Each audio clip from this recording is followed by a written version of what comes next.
Hey guys, welcome back to the channel. This is story about what if Naruto is killed by Sasuke at the Valley of End and Tsunade reveals he was the son of the 4th Hokage. Part 1. Before I start, please do support for more amazing content and comments for part 2. Do consider to subscribe my channel and share my video to your friends and check out the description as well. Let's start the video.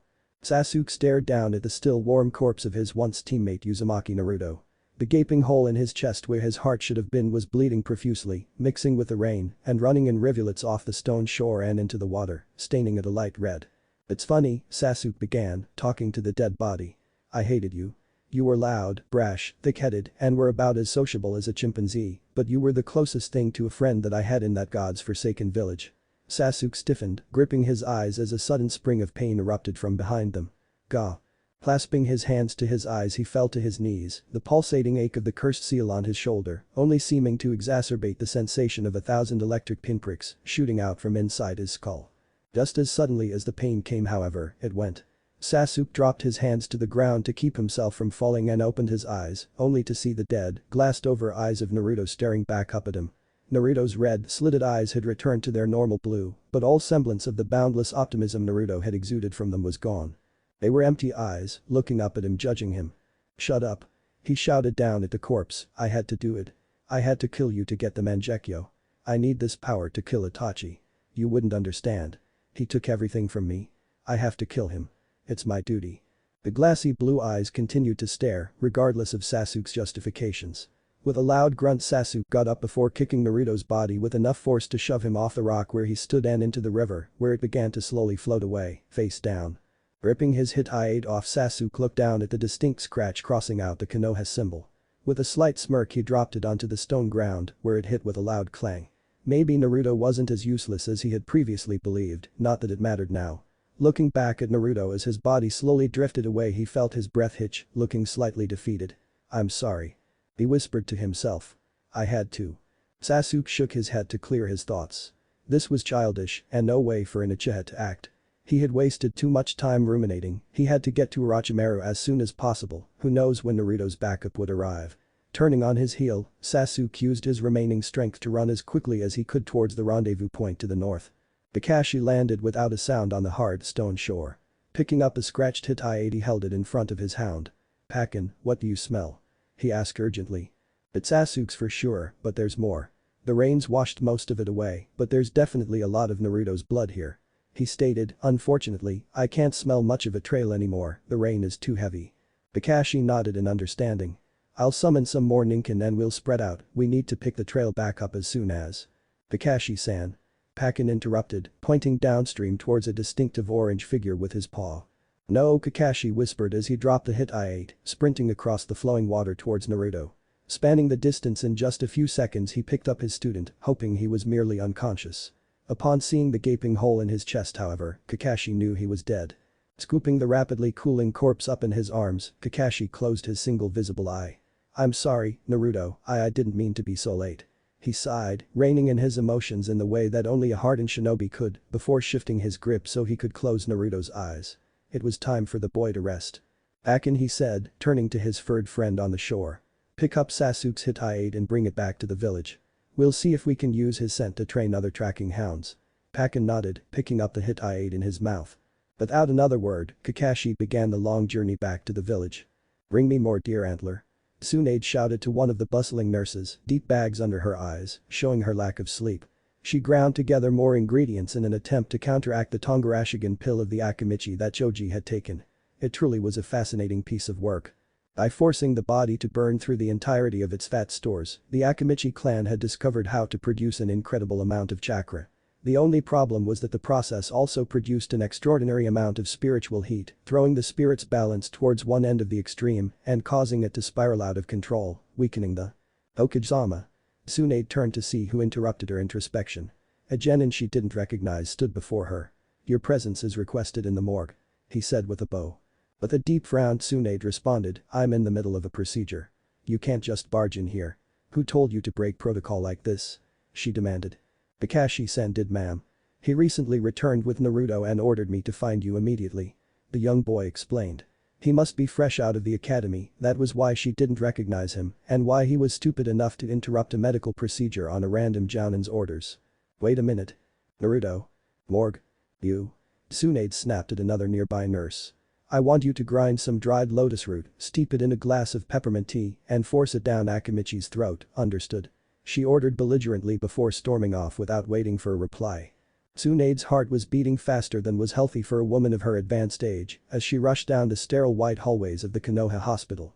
After what was arguably the longest 60 seconds of her life, she rammed open the doors to the morgue and barged in. Kakashi. What is the meaning of this? She shouted, hoping against hope that her faux anger would change what she knew in her heart had happened to her once again. One of her precious people had died for this god's forsaken village again. She knew it. She looked only at Kakashi, refusing to acknowledge the obvious orange figure on a nearby gurney.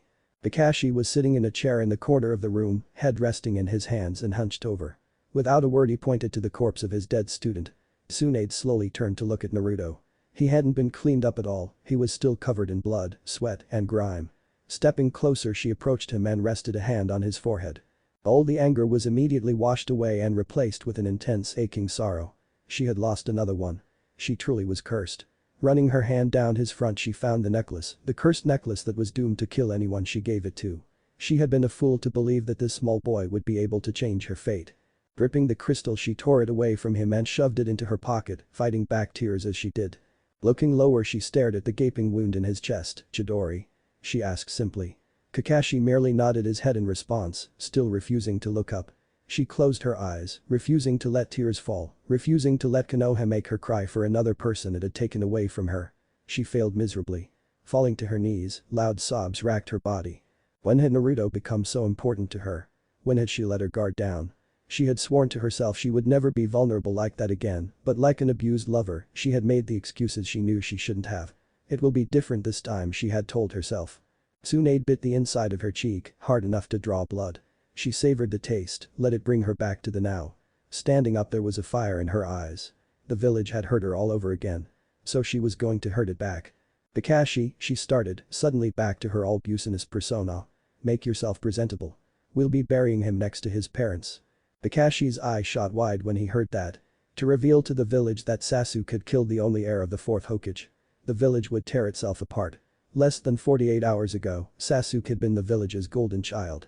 A living icon of the next generation rising from the ashes of the last to grow stronger than the old. The lone possessor of the genes to pass on what was arguably the world's most powerful Kekkei Genkai. Naruto on the other hand, had been treated as a leper since his birth. To suddenly reveal that he was Minato's son and he had been killed by the treasonous last Uchiha. They would be lucky if riots were all they had to deal with. He personally knew several veterans that had served with Minato who would gladly kill anyone that so much as insinuated Minato wasn't perfect, but finding out the village as a whole had been mistreating his only son. An only son that was now dead and incapable of receiving any form of reparation. Hokage-sama. He cried out before the woman could leave the room. Are you sure that's wise? He asked. Tsunade didn't so much as glance back at him. She was far too tired to justify her actions, and as far as she was concerned he could burn with the rest of them. She had to return to her hospital duties for now, but then she had some arrangements to make. Sakura was gently shaken awake. She hadn't gotten much sleep. She had stayed up as long as she could, trying to wait until Naruto brought back Sasuke. It was around 4 p.m. when she finally conceded to the heavy weights that were pulling down her eyelids. Sakura dear, you need to wake up. Hokage-sama has called a village-wide meeting in the Coliseum, said a familiar voice. Mom? She asked, getting up slowly before she remembered what she had stayed up for. Mom. What time is it? She asked hurriedly, looking towards her alarm clock. It's 8 a.m. dear, you slept all day yesterday. Now you need to get up though, it would look bad for a ninja to not come when summoned by their cage, wouldn't it? Your father is already gone. Mibuki asked. You go on sweetie, I have to do some things before I can go, but I'll be right behind you. She smiled. Sakura gave her mom a quick hug and put a hair clip in to make her hair not look as messy before running off to the village center. Bye mom. Love you. She shouted as she bolted out the door with a smile. She knew what the meeting was for. Naruto had gotten Sasuke back and was probably being rewarded or something. Lucky idiot might even be promoted to Chunin for this. She was sure Sasuke would be upset. After all, he had tried to leave, he would probably be put on probation or something, but she didn't care. She was just happy he was back. They could start over, she could be more considerate of his darker feelings. They might even be put on the same team again. Kakashi was tense. The village coliseum was filled to bursting, with many ninja choosing to sit on the rooftops around the edges as the civilian population filled the seats. Looking down at the Hokage, he knew that something had snapped inside her. She wore all black as she stood in the center of the arena. Black robes, black eyeliner, black lipstick, black everything. She was making a show of this. There was something off, something about her eyes. The way they were a little too wide. The way they darted back and forth without blinking. Either she had gone crazy or she was playing a very convincing role of a woman barely holding on to the edges of her sanity. "Ladies and gentlemen of Konohagakure," she began. "I come to you, bearing grim news. Yep, definitely crazy. The day we mourn the loss of one of our most valued shinobi," she said, projecting her hoarse voice as well as she could. In the crowd, Sakura's eyes shot wide. "No," she whispered to herself. "Sasuke, Naruto wouldn't." She clenched her fists tightly. "I'll kill him," she swore to herself. Naruto had killed Sasuke. That idiot couldn't do anything right. She was stupid to think he would bring Sasuke back. "The day we mourn the death of the son of the fourth Hokage, the Yellow Flash, Minato Namikaze." The crowd erupted into murmurs. The fourth had never had a son. What was she talking about? Sakura calmed visibly. She was obviously saddened that the unknown son of the fourth Hokage had died, but that was an irrelevant bit of news to be stored away for later. The fact of the matter was that Sasuke may still be alive. "The day we mourn the death of the Jinchuriki of the Kyuubi." Again, a stampede of whispers emanated from the crowd. This time more loudly, especially among the shinobi population that knew who she was talking about and were connecting the two bits of information together. There was no Jinchuriki of the Kyuubi though, Sakura thought to herself. The fourth had killed it, right? It made sense though, the fourth was a master of Fuinjutsu. If anyone could seal away the beast, it would be him. If this person was both the only son of the fourth Hokage and the Jinchuriki of the Kyuubi, then it was no wonder he chose to hide existence. He was a prime target. Whoever this person was, he must have been a well-kept secret of the village. Possibly an Anbu agent. "The day we mourn the loss," Tsunade paused, letting the tension build like a maestro conducting an orchestra before finally releasing the pressure. "Of Uzumaki Naruto. Who died at the hands of the traitor and official missing nin, Uchiha Sasuke." With a snap of her fingers, two men brought an ornate casket out into the center of the arena. It was gilded with intricate carvings etched into the wood. When Sakura looked closely, she could barely make out a mop of messy blonde hair and a bulky orange jacket. Sakura's mouth opened of its own accord. Eyes shooting wide as she realized what the Hokage had just said. She gasped, taking a deep breath. "No." The cry filled the arena, only it did not come from Sakura. She shut her mouth and immediately turned to the source of the noise, just as many others did. Only to see the quiet Hyuga girl being restrained by her father as she desperately tried to make her way to Naruto's body. "No. Not Naruto-kun. Not Naruto-kun," she screamed, tears streaming down her face. "Hinata. Behave yourself," Hiashi demanded with a hand on her arm, holding her back and attempting to force her to sit back down. "This is no way for a Hyuga to act," the man scolded. Hinata refused to listen and even attempted to Jaiukin her father's hand to loosen his grip. His reflexes were too fast for her however, and he moved his hand and quickly struck a point in her neck, causing her to go limp. He caught her limp form and placed it back in her seat. Although she couldn't move, she was still conscious and still sobbing. "And Naruto. And Naruto," she cried, a bit of snot coming out of her nose as she cried, not caring for the disgrace she was making of herself. Losing herself to the sorrow of the death of her idol and secret crush. Hiashi had of course known that his daughter harbored feelings for the young blonde boy, but hadn't known they were this intense. He would have to talk to her about this later. "Yes." Tsunade continued, acting as if the outburst had never happened. "Naruto, son of Minato, had been killed by the traitor, Uchiha Sasuke. He served us in life, as a proud shinobi, and by keeping the Kyuubi sealed within him. He served us still in death, by taking the monstrosity with him into the afterlife." She stepped around the casket, resting a hand on Naruto's cheek for a brief moment. "Those of you who wish to pay respects to the hero, Uzumaki Naruto, follow me. We will be burying him next to his parents," she announced before walking away. The same two men from before closed the casket before lifting it and following her out of the coliseum. Sakura was numb. She knew that her parents had spoken to her about something, but she couldn't remember what. She knew that Kakashi had come to her and said something as well, he had even hugged her, but she couldn't feel the warmth of the embrace. The entire burial had felt like she was watching it on TV. Like it wasn't really happening. True to her word, Tsunade had buried Naruto next to his parents in the Namikaze estate. Although perhaps estate was a strong word. The fourth did not come from a clan, but had purchased a couple acres of land outside the city wall.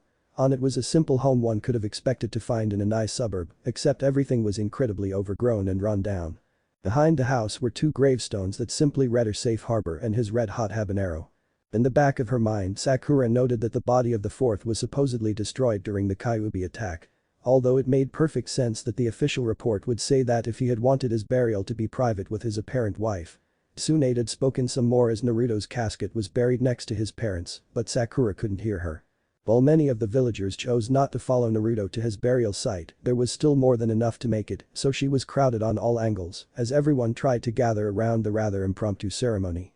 She went home immediately after the final bit of dirt was placed over Naruto's grave. After her parents talked to her about friendship and loss or something, she went into her room and sat at her desk. The same desk she sat at when she had done homework back in the academy. It was funny, it had only been a year since they graduated. She couldn't remember. It was like none of that was real, like it had happened to a different person. She wasn't the person she was a mere 4 days ago. Her world had changed the moment she realized what she had done. She knew that keeping his promises was part of Naruto's nindo. She knew he liked her. She knew she could use that to get him to go after Sasuke. If she hadn't been so pushy with Sasuke, had been a better friend and less of a flirt, he might have stayed. If she hadn't begged Naruto to go after Sasuke, he would still be alive. If she had been stronger she could have gone with him. If. It was her fault Sasuke left. It was her fault Naruto was dead. It was her fault she was all alone. Sakura was numb. The week after Naruto's burial was hectic to say the least. Kakashi was wrong about there being riots, however.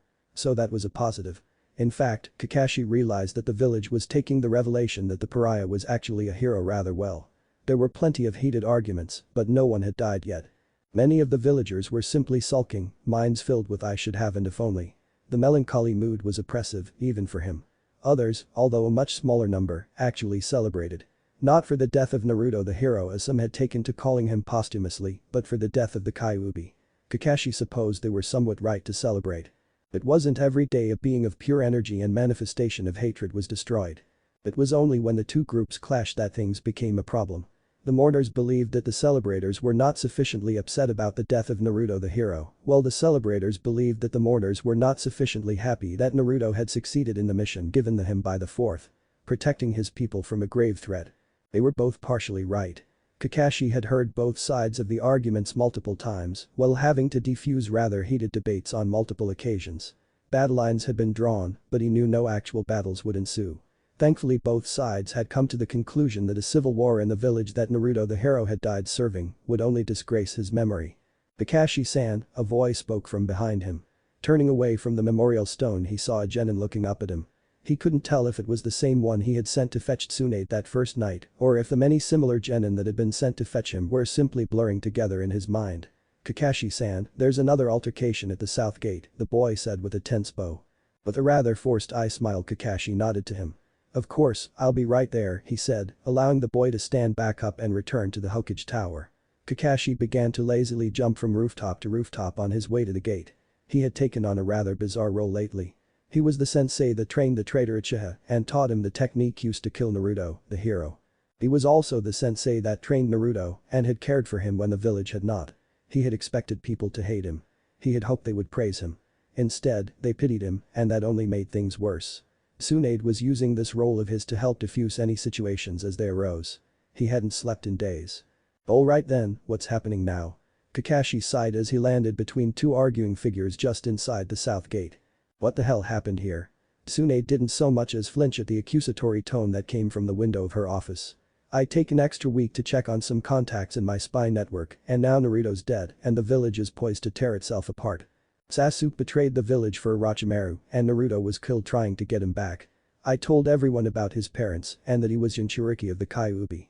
Tsunade replied to her white-haired teammate nonchalantly, taking another shot of sake. How did this happen? Jiraiya asked, stepping into the office. How did Orochimaru get a hold of Sasuke? Sasuke went willingly and was escorted out by some of Orochimaru's most trusted lieutenants. I sent Naruto and a ragtag team of genin and one chunin after them at Naruto's request. Each of them barely survived, with Naruto being killed by Sasuke at the Valley of the End. The cursed seal couldn't have driven him to do something like that. Anko hasn't shown any signs of wanting to betray the village. Jiraiya scratched his chin as he processed this new information. Did any of these lieutenants survive for questioning? No. Jiraiya turned to look at Tsunade before immediately forgetting what he was going to say. She was a mess. Black eyeliner smearing down her cheeks in a clear tear-stained pattern. Her hair was a disheveled nest of tangled strands. What made it worse was that her face was completely calm and her eyes were dry. No sign of the obvious grief that had put her in this state. Meaning it had happened a while ago and she hadn't bothered to clean herself up. Couple that with the frankly irrational way she had announced the situation to the village. From his report, she was taking this worse than when Dan died. "Are you okay?" he asked lamely, not sure how to proceed. He was a legendary super pervert, not a grief counselor. "No," she answered back in a flat tone before leaning back into her chair. "But I'm better than I was. I finally collapsed a couple days after Naruto's burial and Shizune has done wonders in calming me down. I was already running on fumes trying to help the Akimichi boy and the others when the news of Naruto's death came in. If I could go back and redo my actions with a more level head, I would have revealed Naruto's parentage much more." She paused, searching for a word. Diplomatically. She had definitely gone over the top. Calling a village-wide meeting of both shinobi and civilian alike had been out of line. Not to mention her rather theatrical delivery of the information. She had seen the way Kakashi looked at her throughout the event and it was a testament to the man's unwavering loyalty that he hadn't lost all faith in her because of her actions. Although maybe he did and was simply very good at hiding it. His loyalty must feel especially strained now with how she was running him ragged. She simply didn't trust anyone else to handle any Naruto-related flare-ups with a level head. Particularly when ninja were involved. Some of these arguments were reaching an almost religious level of zeal. She had wanted the village to share in her pain, not destroy itself. "But you would have still told them?" Jiraiya asked, interrupting her brief introspection. "Yes, I would have done it after Naruto was buried though. To put him on display like I did, Naruto." She paused again, taking another shot of lukewarm sake. "He didn't deserve that." She finished before gripping the necklace that once again rested around her neck. Wordlessly sending Naruto an apology in the afterlife. "I think it's already time that I retire, Jiraiya," she said, abruptly changing the topic. This place was barely tolerable with Naruto here and now that he's gone it's unbearable. Every time the clang of her sake dish breaking on the floor after being dropped by shaking hands filled the room. Taking a deep breath to calm herself like Shizune kept reminding her, Tsunade fought back tears. "Every time I go to sleep I feel Dan laying next to me, I see Naoki whenever I give a mission to a genin, and now I hear Naruto laughing and calling me old with every gust of wind. I can't stay here, Jiraiya. I just can't." The Toad Sage walked around the desk and placed a hand on his cage's shoulder. "Have Shikaku handle the logistics of the village, get Iruka to hand out missions to the genin, and take some time off with Shizune. Once you feel ready, you two can look through Jounin and Anbu profiles and decide who you think is the best fit for Hokage." He said simply with a smile that somehow managed to not look forced. "Everything will be okay, Tsunade Haim." He whispered before standing up and walking towards the window again. "What will you do?" she asked with a sniff. "I'm gonna go snake hunting." He replied coolly before jumping out and onto the street. Naruto scrunched his face. His chest hurt like hell. On the bright side, whatever hospital bed he was in sure was comfortable. Opening his eyes finally he saw nothing. It was pitch black. Trying to sit up didn't do him any good either, as he immediately hit his head on something soft. Blinking several times he wriggled around trying to find out exactly where he was. It was some kind of padded box or something. With a deep frown he started knocking on the roof of the box. "Very funny, but you can let me out now," he shouted. He was a prankster, but even he didn't prank people in the hospital. "Hello? Hello." Naruto had continued to knock for what felt like an hour or so before shouting out. He had gotten a major headache about 15 minutes ago and he was losing his patience. "Okay. I know you think you're funny, but you can either open the box now or I'll break it open." There had been no response again, so he began to formulate his plan. There was no way he could Rasengan his way out, there was barely enough room for him in this box, so there definitely wasn't enough for him to create a clone to help him mold the chakra. Why did his signature move have to be based almost solely on molding chakra? He hated molding chakra. Luckily whoever had replaced his torn jacket had left his kunai-filled leg pouch untouched. He got a nasty cramp in his side with how he had to bend in order to reach them, but managed to pull one out before beginning the tedious job of carving his way out. It wouldn't take too long, the wood couldn't be more than an inch or so thick, he would be out in a few minutes. Or at least, he would have if he hadn't immediately received a face full of dirt once he broke through the wood. Shaking his face to get as much off as he could, he blinked several times. Okay, so he wasn't just in a box, he was in a box and underground. That wasn't exactly the news he had been hoping for. Not to mention that his headache was just getting worse.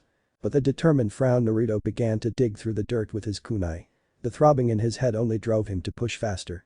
He wanted to get out of here as soon as possible and yell at whoever had thought it would be funny to bury him alive. He had known there were people that didn't like him because of the Kyuubi, but it had never escalated this far before. It was mostly just rude stares and being ignored.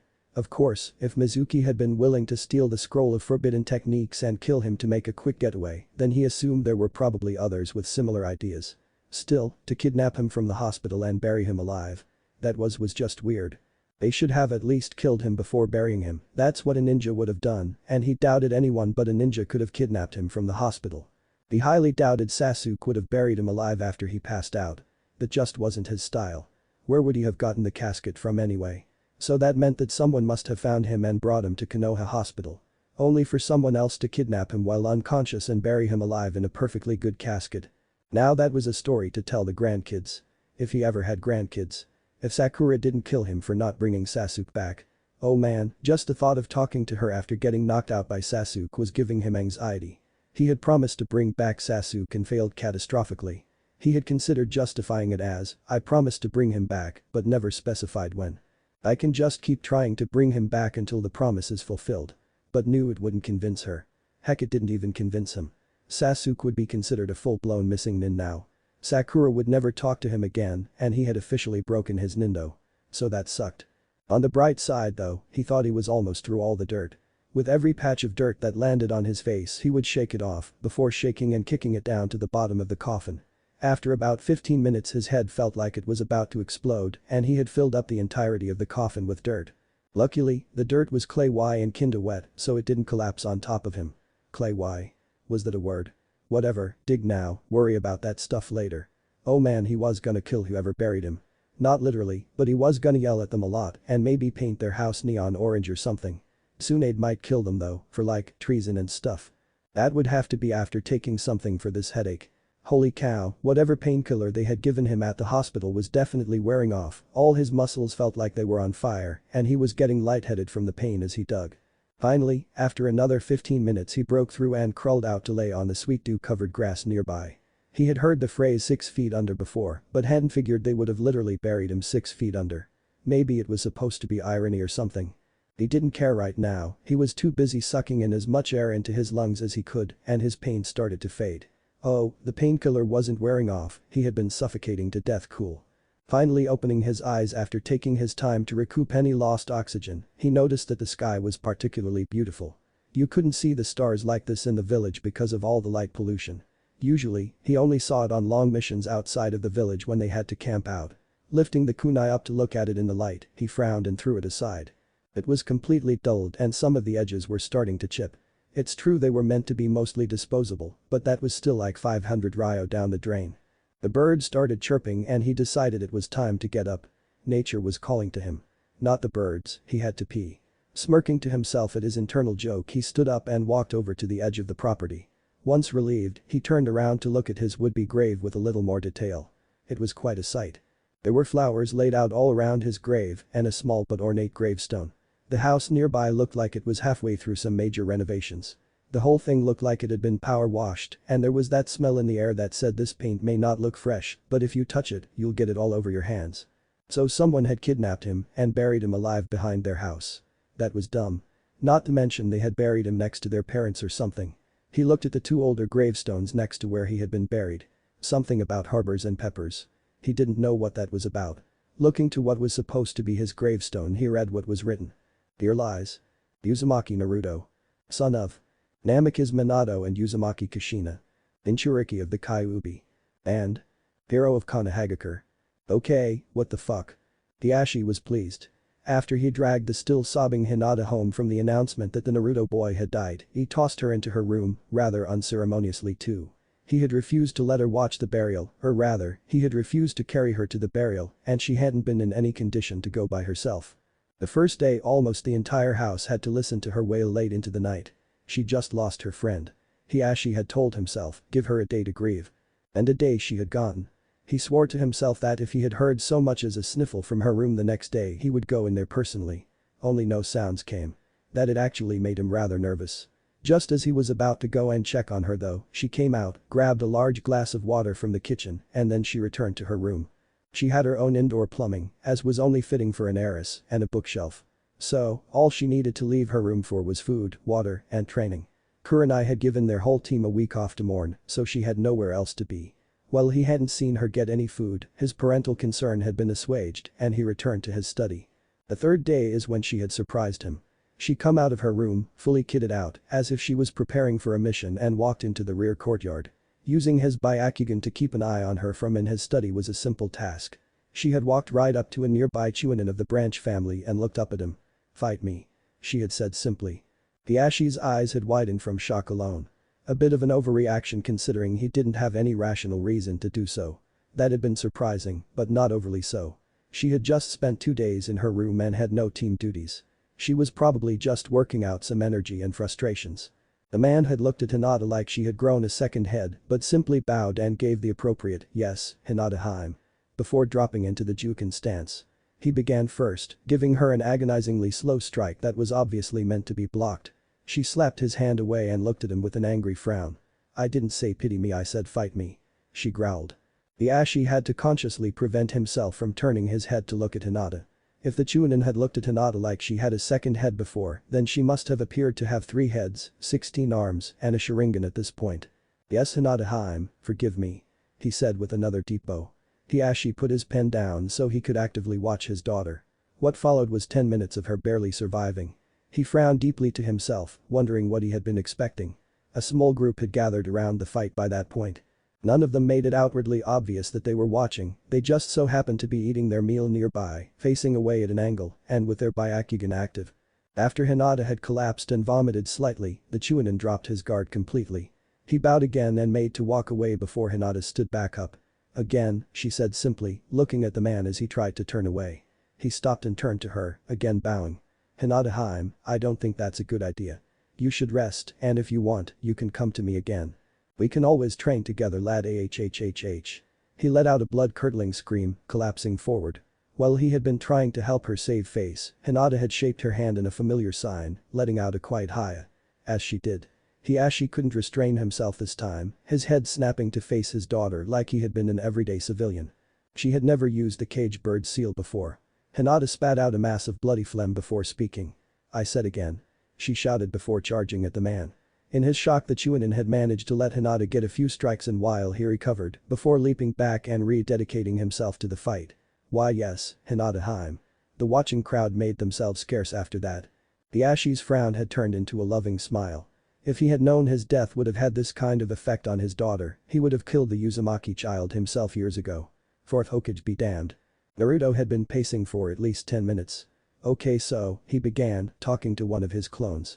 "Either this prankster has one of the worst senses of humor in the world and was willing to let loose an S-class secret for the sake of his joke, or when I had been retrieved I was in such a bad state that everyone had assumed I was dead, buried me, and revealed I am the apparent child of the 4th Hokage to the world." Naruto collapsed backwards onto one of the piles of flowers. "So now what?" he asked the clone. "I dunno man, you remember." The clone responded.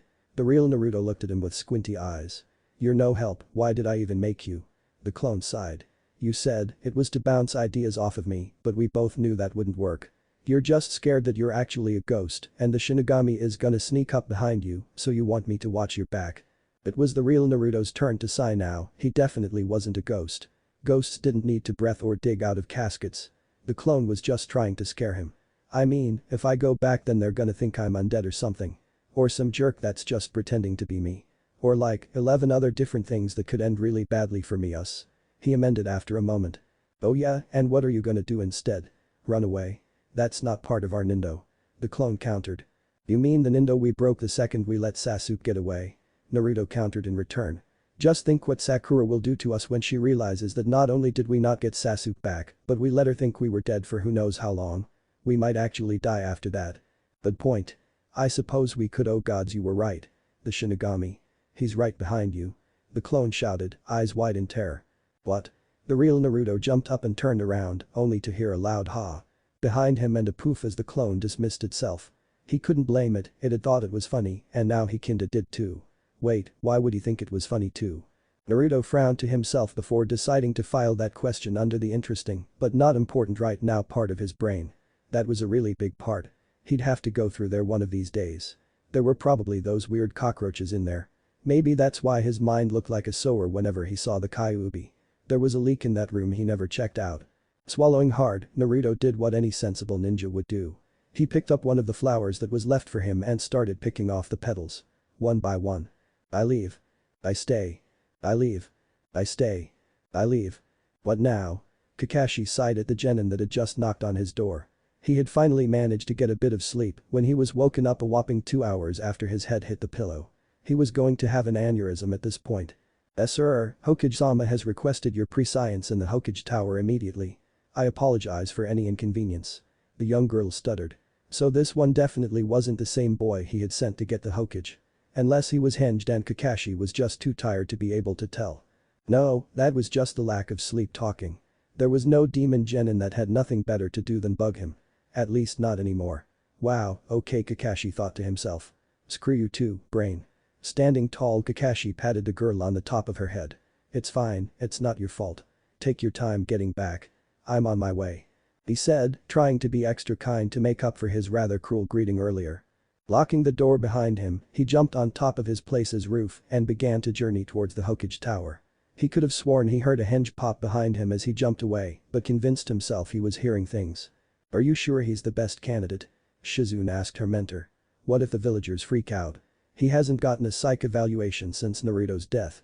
What if he's not stable? Then, they can rot in hell. He's the best jounin for the job right now, despite his current situation.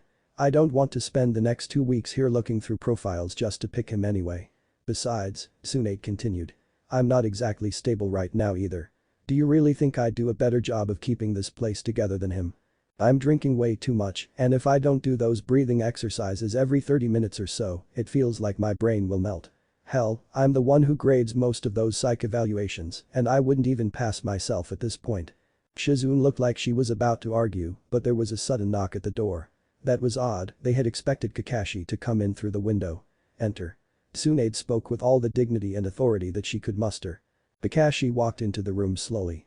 There was a rather dark bag under his one eye, and Shizune noted to herself that he was giving off an eerily similar vibe to the one that Tsunade had given before she collapsed a few days ago. Shizune had gotten her to take a shower and clean herself up, but she was still wearing the black robe and had trouble sleeping. Kakashi bowed deeply in an unusually serious mood. He stayed bowed down for perhaps a few seconds too long before sighing Hokage-sama. And standing back up. Are you okay, Kakashi-san? Tsunade immediately asked, Dr. Mode taking over. You don't look well. Please, sit. Moderate to severe sleep deprivation, causing mild audio-visual hallucinations.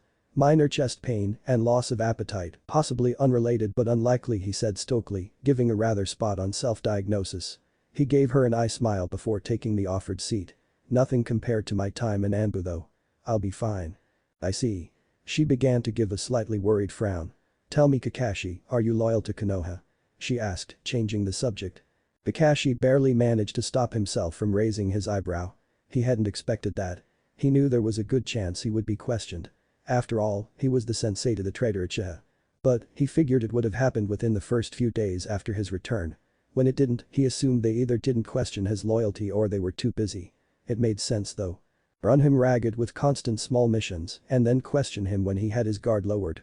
Yes ma'am, he answered quickly, perhaps too quickly, but he hoped not. It was true, the thought of defection hadn't occurred to him once. This was his home. It was all he had. I see, you have been run down lately and I'm partially to blame for that. I apologize. Tsunade began. I have put you through a lot and so soon after the death of one of your students. I must ask though, how much more would you go through for Konoha? I would die for her ma'am. He replied instantly. It was also true. He loved this place.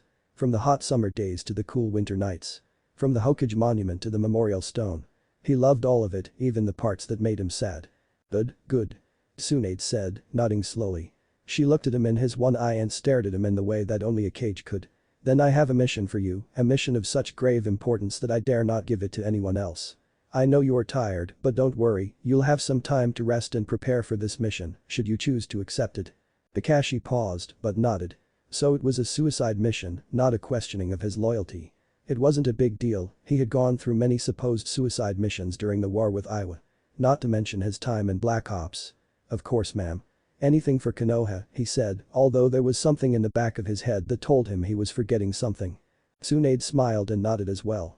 Very good, Kakashi, I was hoping you'd say that, but perhaps you should hear what the mission is before accepting it. She stood and took her hat off her desk. Walking over to him she held it out for him to take. Your mission is to take up the position of Hokage and protect Konoha and her people from all enemies, foreign and domestic. His eye widened. He looked at the hat. He had always thought he would look cool in it, ever since Minato-sensei had taken up the position of 4th Hokage. He had never actually wanted to wear it though, at least not seriously. He reached a shaky hand up to take the hat from Tsunade. He couldn't tell if he was shaking because he was nervous, excited, or if it was from the sleep deprivation. He held it in his lap and looked at it. Hokage-sama, if you are sure in your decision I would be honored to. He paused. Oh yeah, that's what he had forgotten. I can't. Tsunade and Shizune both raised their eyebrows in shock. I'm sorry, what? Why not? Tsunade asked, trying to not look upset. I'm still a Jounin sensei. I have a duty to Haruno Sakura. I can't leave her. I can't abandon her after everything she's already been through. He explained. Holding the hat back out to his cage. Tsunade frowned deeply. She wasn't proud to admit it, but she had forgotten the Haruno girl had existed altogether. She was a rather subpar shinobi, all things considered. Are you sure about this? If you turn this down, I can't guarantee that I won't find someone else. This could be a one-time offer, she explained. Kakashi nodded. I'm sure. I can't just. He paused. After Obito and Rin died, Minato-sensei was all I had. If he had left me behind, I would have. He paused again, fighting back emotions he had buried long ago. He had always considered his father a coward for taking his own life. After Rin's death however, he had been feeling rather cowardly himself.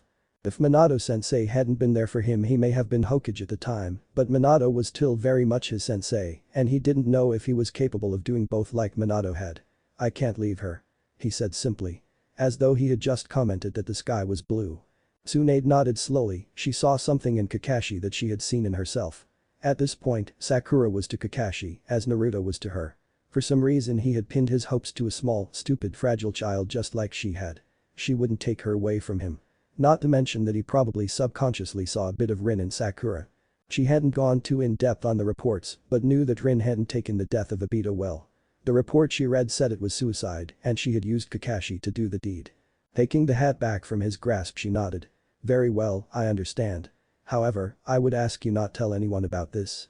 The last thing I need is a bunch of power-hungry jounin vying for it. Tsunade paused. Looking down at Kakashi. His eye was closed and there was a very subtle snoring sound coming from him. He truly was a good man. It's a shame he wouldn't take the hat. Naruto rubbed his chest as he frowned. It was odd, it didn't really hurt that bad anymore, but it just felt weird. Like, his ribs were all squishy and bendy, not hard like they should be. Okay, so I guess I'm leaving. Naruto said to himself. Tossing the last rose onto the ground. That was the 7th rose out of the last 7 roses that he had ended with I leave. As he plucked the final petal. Naruto looked out into the distance.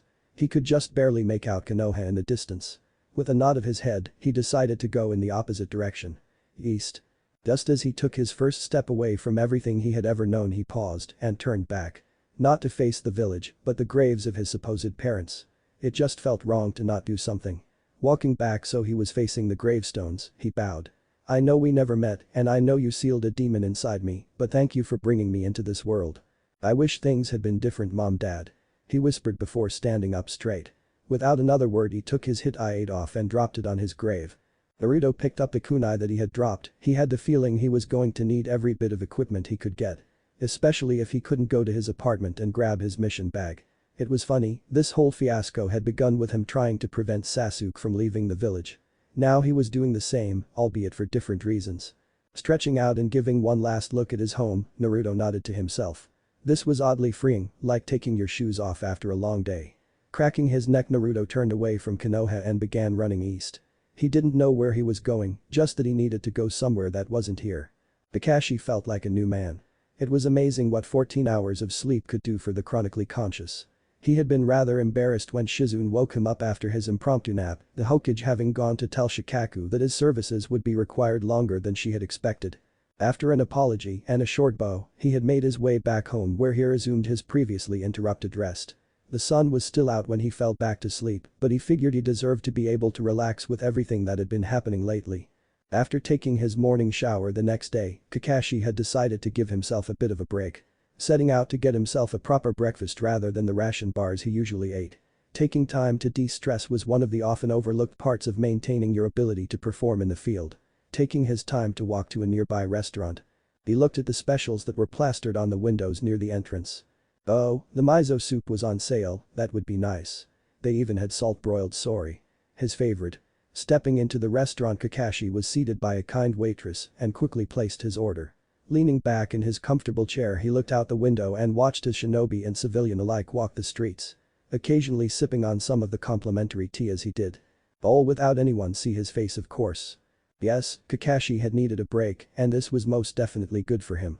Taking time off to take care of your own needs was a very responsible thing to do.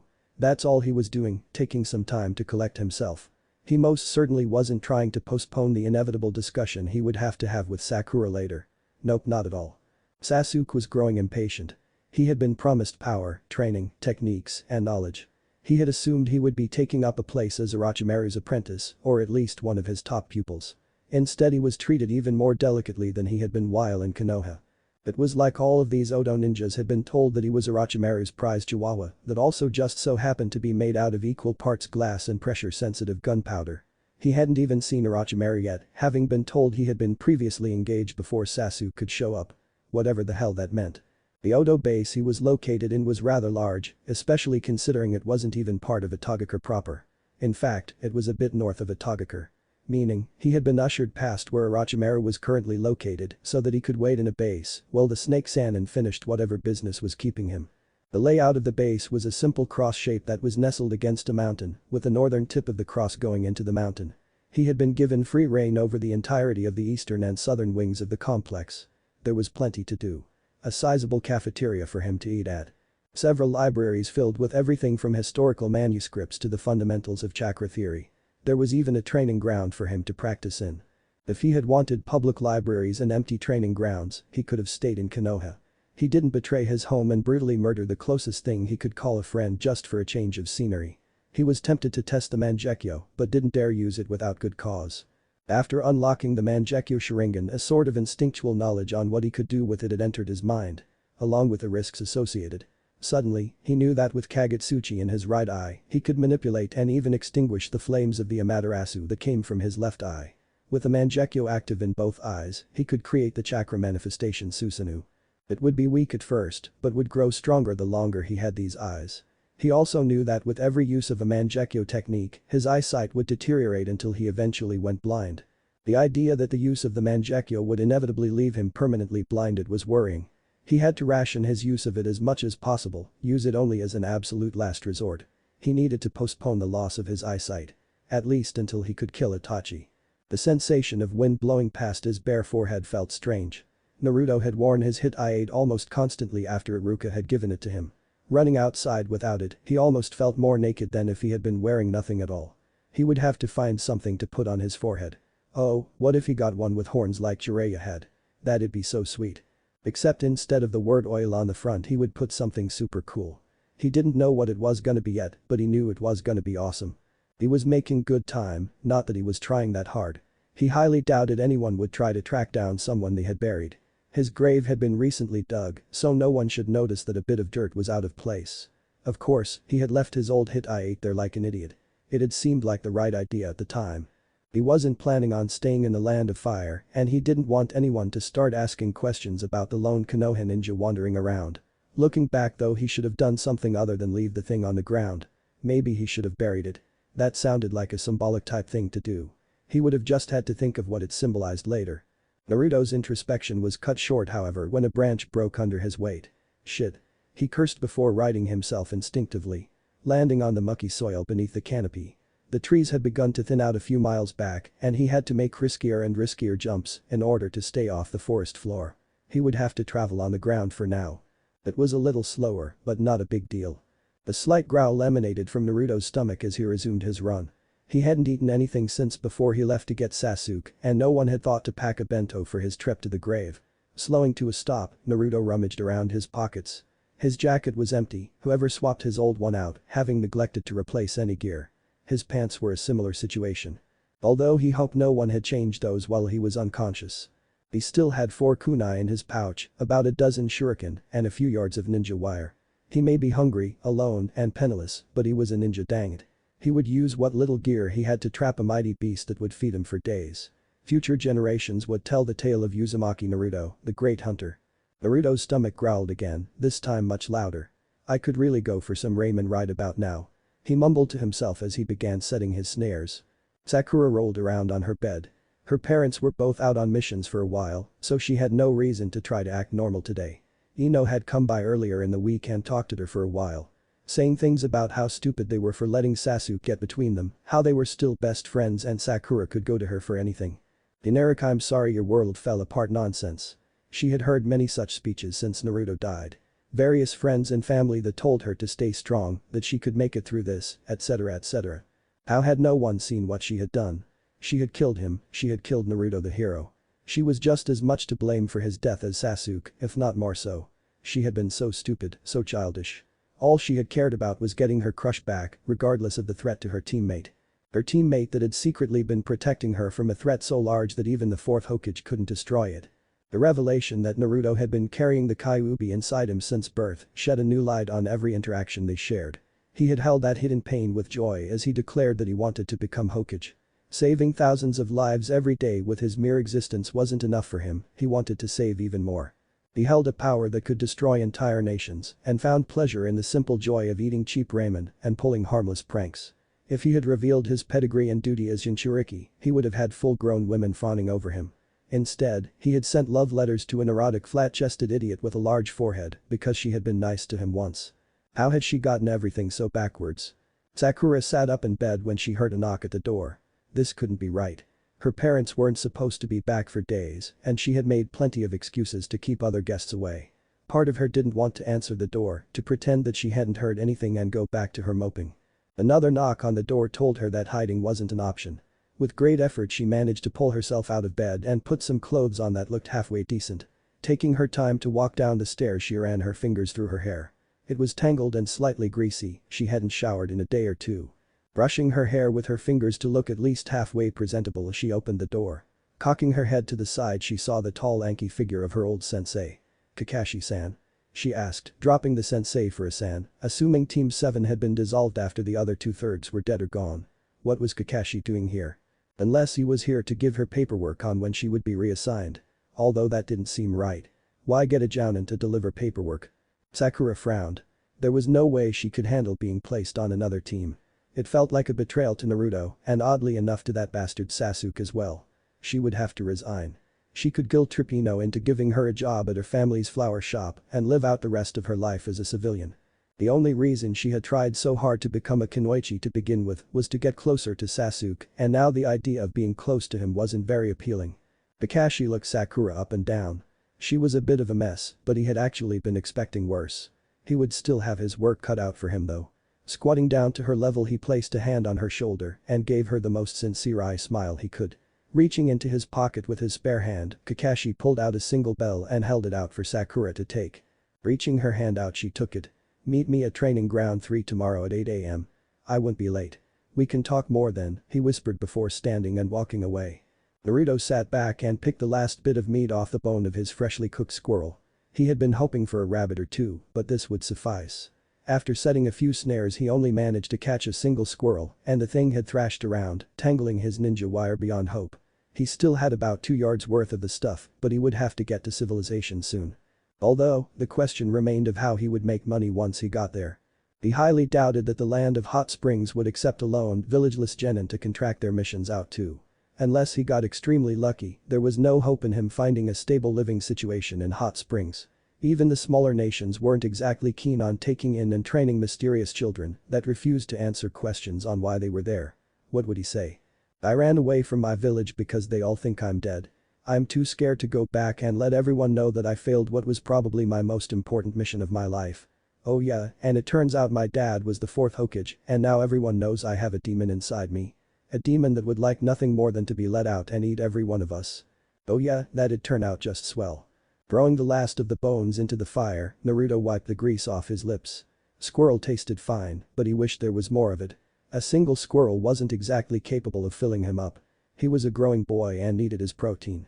Unless ramen was an option, in which case crew protein give him those sweet noodly carbs.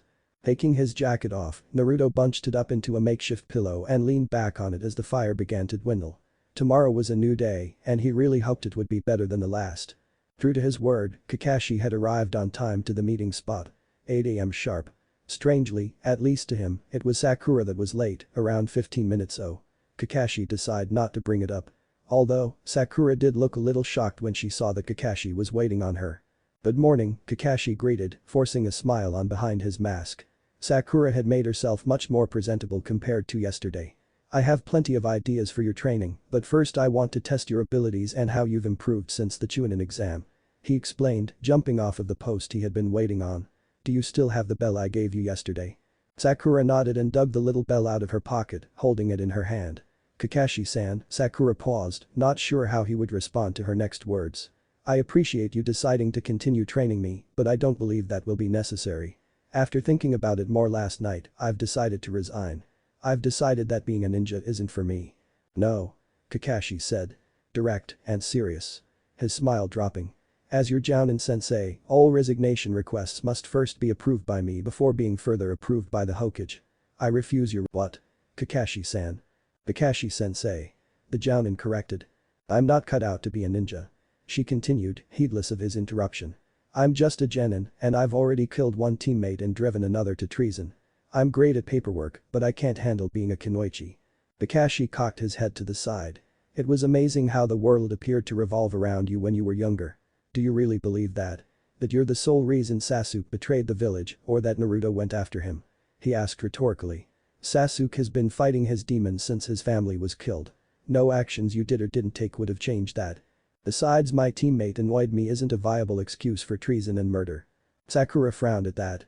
True, Sasuke had been fighting a losing war with his childhood since she knew him, but there was still a sliver of a chance that if she had behaved differently, it would have turned out better. "What about Naruto?" she began, deciding to drop the earlier line of reasoning, knowing she wouldn't be able to convince Kakashi. "I begged him to bring Sasuke back, I made him promise to bring Sasuke back. If I hadn't done that, then he might still be alive. I took advantage of his feelings for me, and now he's dead because it."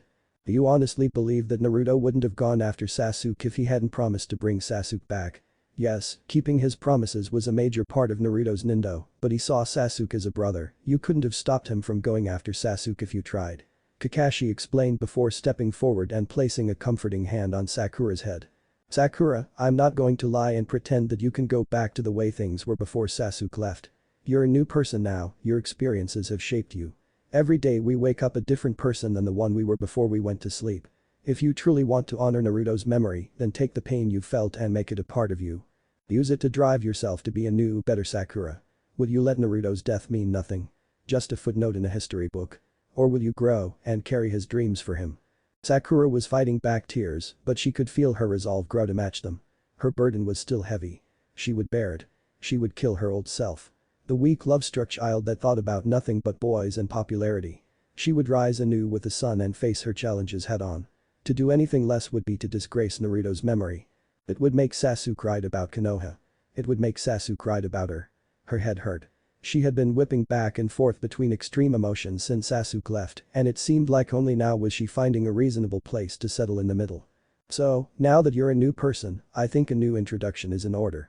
Kakashi took his hand off of Sakura's head and sat cross-legged on the grass. "My name is Hada Kakashi. I like many things and dislike many more, but I can't stand those who betray their friends or themselves. My dream is to finish training my student and protect Konoha until I am no longer needed." Sakura nodded at his introduction. It was much more sincere than the first time he introduced himself. She took a deep breath. She would do it, she would rise above what Sasuke had done to her and carry on, just like Naruto would have. "My name is Haruno Sakura. I like relaxing with a book on warm summer days. I dislike traitors and being weak. My dream is to—" She paused. "No, it wasn't a dream, it was a duty. I will carry on Naruto's dream. I will become Hokage." Maybe a reasonable place to settle in the middle hadn't been completely accurate. To pick up Naruto's torch and attempt to become Hokage was its own type of extreme, but it was one she could live with. "I won't forget you, Naruto." Sakura thought to herself, "I still blame myself for your death, but I won't let it be in vain. I'll become Hokage just like you would have if it weren't for me. I'll make this village a better place. A place you would have been proud to call home." Kakashi smirked at her declaration. He hadn't expected that. She was still young though, and had all the time in the world to adjust her dreams as she went. He didn't know if she had what it took to become Hokage, but he would help her try. He clapped, standing up. Now then, about that test. You have a bell, I want it. Your job is to keep it from me. No trick answers this time. I'm genuinely going to try and get that bell, and you're going to try to stop that from happening. Ready. Go. Greedily inhaling the oxygen from the mask held in front of him by Kabuto, Orochimaru gasped in pain. He had waited until the last possible moment to switch bodies, hoping that Sasuke would arrive before his previous body expired. Alas, the boy had come too late. This transfer was the worst one he'd gone through yet. Whether that was because of his arms or because he had waited too long to perform the transplant was unknown. His predicament after Hiruzen sealed the soul of his arms into the Shinigami was fascinating. His arms had begun to rot after the sealing, as though they had a mind of their own and simply lost the will to live. His heart beat, but the blood in his arms simply refused to function. No matter how much he had increased his circulation through the use of various drugs, his arms continued to decay. Even with the aid of his ever-faithful Kabuto, the progression had refused to waver. The stench and disability had been manageable. However, the constant infections had worried him. He had taken the strongest antibiotics available, but they could only do so much when your cardiovascular system was directly attached to rotting, necrotic tissue. Kabuto had informed him that the infection had reached his heart and had begun to spread to his brain as well. If he didn't switch bodies when he did, he would have died. He didn't plan on dying, ever. Orochimaru leaned back from the mask that was held to his face and looked down at the pale skin of his arms. His current body was taken from an Oto Chunin that had been quite a specimen.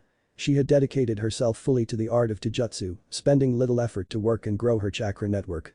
This made it exceptionally easy for him to uproot her soul and supplant it with his own.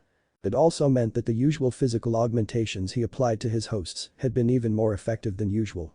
He would need all the help he could get in the physical aspects of being a ninja, particularly with the use of his ninjutsu hampered as it was. He was capable of moving his arms again, yet there was no sensation. No, that wasn't true, he could feel them move, but he couldn't connect the sensation to any form of context in his mind. It was a bizarre form of synesthesia that he had never experienced before. He could tell by his charts that for all intents and purposes he was now a perfectly healthy 23-year-old woman. Yet when it came to moving his arms it felt like he was swimming in some kind of thick syrup. The movement was entirely conscious, there was no instinct behind his actions. Status report. Orochimaru whispered with a hoarse voice towards his assistant. Sasuke arrived at Atogakure while you were mid-transfer. Kabuto began, I diverted his escort to base 33 and ordered them to treat him as an S-class guest until such a time that you could collect him personally. Yesterday's report says he is growing restless. You were unconscious for over 5 days, Orochimaru-sama. Kabuto took a breath before continuing. Several of our double agents inside Jireya's spy network have gone missing, while the ones that still manage to report to us are sending in contradictory and nebulous information.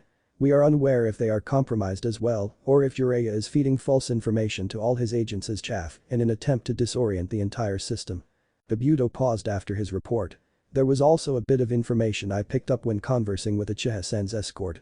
Although, it may be inaccurate. Continue, the Snake Sannin spoke. It appears as though Sasuke has awakened the Mangekyo Sharingan. Orochimaru stood quickly, fumbling a little. He wasn't used to having breasts, he would have to have them removed later. Orochimaru-sama. Kabuto interrupted. Please, remain seated. Your soul has only just taken hold inside your host, you are still weak. I'm strong enough to greet my new pupil, Kabu. Orochimaru began, before a rush of vertigo overtook him and he stumbled forward. He tried to bring his hands up to catch his fall, but they didn't react and he landed flat on his face. Orochimaru-sama. Kabuto shouted before turning to a nearby guard. Bring me a syringe of norepinephrine now. That won't be necessary, Kabuto. Orochimaru spoke calmly into the tile floor. Finally, after making the conscious effort of which individual muscles to tense and relax in his arms, he managed to push himself off the floor. I am merely still getting used to this body. There is no need to worry. Getting to his feet, Orochimaru sighed, looking down at his breasts. Although perhaps you are right and one more day of rest won't hurt. Prepare the operating room. I wish to be rid of these fatty lumps. Naruto tried to look inconspicuous as he explored. He had managed to find a small port town just on the inside of the border of hot springs after another day and a half of travel. It was large enough that there was a chance that he could find some work, but small and out of the way enough that the odds of running into a Konoha inn was unlikely. The town's name was Shiakiri, and it appeared as though its primary purpose was as a sort of transport hub between the lands of fire, lightning, and water. Particularly for purposes of trading mainland goods for the various fish that inhabited the reefs of the land of water. Watching the dockworkers go about their business was rather fascinating actually. Naruto had never known that tuna were that large. He only ever got the cheap cans that he liked to mix into his ramen when he wanted to feel fancy. The smell of seawater and fish filled the dense fog that covered the town as Naruto watched the dockworkers move crates of goods about. "Hey, kid." A voice shouted from nearby, startling Naruto with how he hadn't managed to notice the burly man that was walking towards him. He was just under 6 feet tall and had a gut that would put Tsunade's bosom to shame. It looked like all the hair on his head had decided to migrate down to his chin, leaving a shiny scalp with a greasy, wiry beard. "You lost or something? Where are your parents?" The concerned adult. "Naruto could use this." "They're dead, sir," Naruto said, playing up the sadness just enough to make the man pity him, but not enough that he felt like an asshole for doing it. The best kinds of lies were the ones that were half true. He still wasn't sure how he felt about suddenly knowing his father was the fourth Hokage, but it wasn't exactly like the revelation made him any less of an orphan. "I came into town looking for work. My last job fell through and I figured there might be something available here. I know some basic ninja skills and I can work longer hours than you'd think. Do you know of anything available?" "Please sir, I need the money." "Your last job fell through and you know ninja skills." The man stood taller, sucking his gut in slightly and looking at Naruto incredulously. "You're not a missing nin, are you? I won't turn you in, but I don't want no trouble with the law neither." Naruto shook his head. "No, I was assumed dead and buried alive, discharged for medical reasons. Or at least he thought he was assumed dead. That or someone tried to kill him for not bringing Sasuke back." He didn't think the second option was very likely, however waking up in a casket had this funny side effect of making him slightly more paranoid. "Oh?" The man spoke, softening his voice slightly. "What hidden village were you a part of then, boy?" Naruto tried not to frown. He hadn't expected to be grilled like this. He should have spent some time preparing a new persona or something. As it was, he was just bluffing and hoping for the best. "I was an Odo nin, sir," he said. He couldn't say he was from Konoha. That would be idiotic, and he didn't know enough about the hidden village and hot springs to be able to act as though he had been a ninja there. Atogakure was a newer village and therefore shrouded in mystery. He didn't know much about how it functioned and was hoping that this man didn't either. The man scrunched his face as though he had just smelled something nasty. "Atogakure? Aren't those the fuckers that attacked Konoha? I get a lot of business from fire and I don't want no fire merchant jipping me on prices because he found out I hired someone from Odo." Shit, hot springs and fire were allied, he should have known that calling himself an Odo nin would have looked bad. "I wasn't a part of their nin corporation during that, sir. I had nothing to do with it. Besides, I told you I'm not an active Odo nin and no one will recognize me as one so long as you don't tell them. I won't cause any trouble with anyone from the land of fire. I just need a job." Naruto flashed a smile and held his hands up in a mock surrender pose, trying to appear as non-threatening as possible. A twinkle of sadness entered the man's eyes as he looked at what he assumed was another forgotten drudge of a war-torn world. In a way, he was right.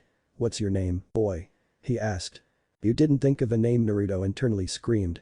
"How the fuck did you not think of a name?" "Uzumaki Haku, sir," Naruto said, silently praying that Haku wouldn't haunt him for stealing his name. "Haku? Ain't that a girl's name?" "It's complicated." The man scratched his beard and nodded. "Name's Tamamono Hige. Guess I'm your boss now. Get to work moving those crates from Dock 13 into Warehouse 11 and I'll watch you. None of that ninja magic though. I don't need you drawing attention. I'll pay you whatever I think you're worth at the end of the day, understood?" Naruto breathed out a sigh of relief. He hoped it looked like he was happy for a job and not that he was happy he didn't just blow his identity to the first person he'd talked to since leaving Konoha. With a big smile and a thumbs up Naruto looked at his new boss. "Yes sir, Hige-san. I'm on it." Kurenai had chosen to ease back into training with her team after Naruto's death. Kiba had been suitably shaken to learn that Naruto was the Jinchuriki of the Kyuubi, claiming he would have helped carry the burden had he known Naruto had such a baddest duty. He somehow managed to straddle the line between celebrating the death of the Kyuubi and mourning Naruto's death without overly offending either side. Shino was as stoic as ever, not mentioning Naruto unless he had already been brought up in a conversation. Although, he now exclusively referred to him as Naruto the hero like many others had begun to do as well. He didn't show it outwardly, but Kurenai knew the similarities between Naruto being a Jinchuriki and the Aburame clan's use of their Kakeichu had struck a chord with him. They were both shaken, of course, but they would manage. Kids were resilient like that, especially when they're also trained killers. Hinata though after seeing her breakdown at the sight of Naruto's body, Kurenai had expected the already fragile Hyuga to become a puddle of anxiety and tears. Hinata never spoke much with the rest of her team, but when she did speak it was almost always about Naruto. The girl's infatuation with the boy had been obvious. In fact, it was a testament to Naruto's stunted social skills that he had never figured it out for himself. Instead of showing up to their meeting a sobbing mess however, Hinata had walked in tall, head held high with a broad smile, and covered in bruises. She knew it wasn't her place to interfere with clan politics, but the sight of the dark purple welts that littered Hinata's ivory skin was enough to make Kurenai see red. She kept up the charade as long as she could, told them all that she was planning on slowly increasing their training due to recent events. She came up with an exercise for Kiba and Shino to practice. It was essentially a glorified game of tag that would have them running about in the woods far from her and Hinata. Once they were out of sight, Kurenai whirled on Hinata and got to her knees. "Hinata-chan," she began, quickly pulling the girl into a brief hug before holding her back to look her in the eyes. Gently taking one of her arms, Kurenai pulled back on Hinata's sleeve, revealing more bruising. "Your father, did he do this to you?" "He's gone too far, Hinata, we can petition the Hokage, we can." "He didn't hurt me, Kurenai-sensei." Hinata answered quickly, her usual stutter was gone. "I've been sparring with several Chunin and Jounin of the branch house." She explained, as though she had just won the lottery. "Jounin?" Kurenai asked. "Hinata, you're still a genin. You should be training with your peers or learning from your sensei. I gave you and the rest of your team specific instructions to rest during your break, not pick fights you can't win. I need to get stronger." Hinata justified, pointedly avoiding eye contact with her sensei. "Everyone does." Kurenai shook her head. "That doesn't justify getting yourself hurt like this. There are safer ways to train." "I don't have time to waste, I need to hurry." Hinata tried to deflect. "Hinata-chan, you're barely 13. Kurenai explained. "You have plenty of time to get stronger." The long pause filled the air. Hinata's excuses had been thin and flimsy, and they both knew it. Kurenai waited for the next excuse, when one didn't come she made to continue, but Hinata spoke first. "I never told him I loved him," Hinata whispered, tears welling in her lilac eyes. Her smile dropping as they threatened to spill over. "What?" "I never told him I loved him. And Naruto-kun died. Alone. Thinking no one cared for him. Thinking no one loved him. I loved him. I should have told him. I should have been there for him, but I was scared. I don't even know what I was scared of, but I was scared. So, I let him suffer. I let him wallow in loneliness because I was too much of a coward to tell him I loved him. Even if he didn't love me back, I could have been his friend. I could have been something." Hinata's whole body shook. Tears fell down her cheeks, no matter how hard she tried to stop them from coming. Her words slurred together as she spoke. "Naruto suffered every day to protect me and the rest of the village from the Kyuubi. He died, cold and alone, never knowing what it feels like to be loved, and it's my fault." Hinata collapsed into her sensei's arms, finally surrendering to the emotion she had been suppressing. She had tried. She had tried to put on a brave face, just like Naruto would have. She had tried so very hard, but she wasn't Naruto. She would never be Naruto. Kurenai held the sobbing girl in her arms, looking out into the treeline she saw Kiba and Shino watching. Kurenai shook her head subtly, and they nodded back, returning home for the rest of the day. "I never even got to see his grave," Hinata whispered. "The renovations on the Namikaze estate finished today," Kurenai whispered soothingly as she rubbed Hinata's back. "We could go visit Naruto tomorrow if you want, and you can tell him that you loved him." "I think I'd like that, sensei." Sasuke woke to a metallic knocking sound. "Sasuke-san, Orochimaru-sama has arrived and is requesting your presence in training room Delta," he heard the stranger through his steel door. Looking over to the alarm clock, he saw that it was almost noon. He had been sleeping in later and later since he wasn't really able to train. "I'll be right there." He shouted to the door, unsure if the man that had delivered the message to him was waiting for a response or not. Quickly getting dressed, Sasuke left the room. It was about time the Snake Sannin showed up. The days had started to blur together in his head, but he was pretty sure it had been over a week since he defected from Konoha. He had already questioned his decision before, and with every day that he was effectively held prisoner here, his doubts only grew. Making his way down the concrete hallways of the eastern wing, Sasuke approached the training room he had claimed as his own. The urge to move had taken him over a few days ago, and he had begun training solo. With nothing else to do, he worked until he could work no more, falling to exhaustion every night. Sasuke entered through the open door to training room Delta. Inside he spotted three figures. He recognized Orochimaru and Kabuto who stood beside him, but the Snake Sannin looked different than Sasuke remembered him. He was slightly shorter and his hips were slightly wider as well. To the side though, stood a girl he didn't recognize. She appeared to be about his age, with long pinkish red hair, a pair of black glasses, and eyes that matched her hair color almost perfectly. "Sasuke-kun." Orochimaru smiled, noticing the young Uchiha and greeting him in an uncannily warm manner. "It's so good to see you. I apologize for my tardiness. I was preoccupied with some village matters in Atagakure when you arrived, and I wanted to make sure you were kept somewhere safe." Konoha has not taken your defection lightly, and although they are moving to infiltrate Odo with their spies, Base 33 is new and does not exist on paper. You will be safe here for the foreseeable future. Sasuke remained expressionless, pondering the new information. Of course, Orochimaru-sama. You had other duties to attend to, I understand. I eagerly await our future training now that you are available, he said, a small chill running up his spine as he added the sama suffix to Orochimaru's name. This man wanted to steal his body, but he had to maintain the facade of politeness, no matter how upset he was about Orochimaru's end goals or his tardiness. Who's she? Sasuke asked directly and bluntly, gesturing to the red-headed girl with his head. There was something about her that felt familiar somehow. This is Uzumaki Karin, Orochimaru began, placing a hand on the girl's shoulder. I will be teaching you directly whenever available. However, if I am called away on more village business, Karin will serve as your training partner. You are technically her superior, but she knows much and can be a useful aid if you require assistance with anything while I'm unavailable. I see. Sasuke's eyes widened slightly as he swallowed hard. She was in Uzumaki. The hair and eyes were completely different, but her face. There was definitely a resemblance to Naruto. She could have claimed to be Naruto's long-lost sister, and he would have believed her. You've already met Kabuto, Orochimaru continued. He is one of my most trusted operatives. However, today he is here because of his medical expertise. I was hoping you could activate your Sharingan and allow him to run some diagnostics on you. Merely as a precaution, I assure you. Sasuke did as he was told, activating his Sharingan. Immediately the subtleties of the world unveiled themselves to him. He could see every heartbeat in the slight staccato vibrations of the clothing on their chests. He could see the dust motes in the air rush to fill Karin's lungs when she gasped. Kabuto hands, raising to the sides of his head with their pale green glow, moved agonizingly slowly. Orochimaru's mouth drew into a smile, and Sasuke could detect the minute contractions of each muscle fiber like a tsunami across the skin of the man's face. I see the rumor was accurate and you have awoken the Mangekyo Sharingan. What do you know about the Mangekyo?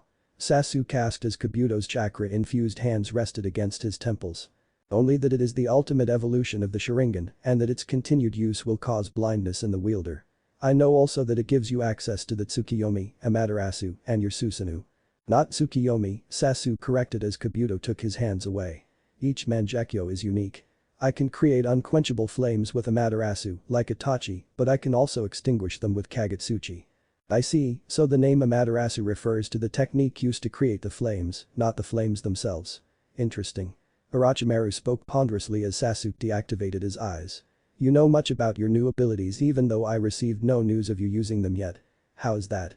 This knowledge comes intrinsically with the activation of the Mangekyo, Sasuke spoke and noted that Kabuto was taking an awful lot of notes for someone that was just doing a precautionary analysis. Fascinating. Do you believe you could break Itachi's Tsukiyomi with your new eyes?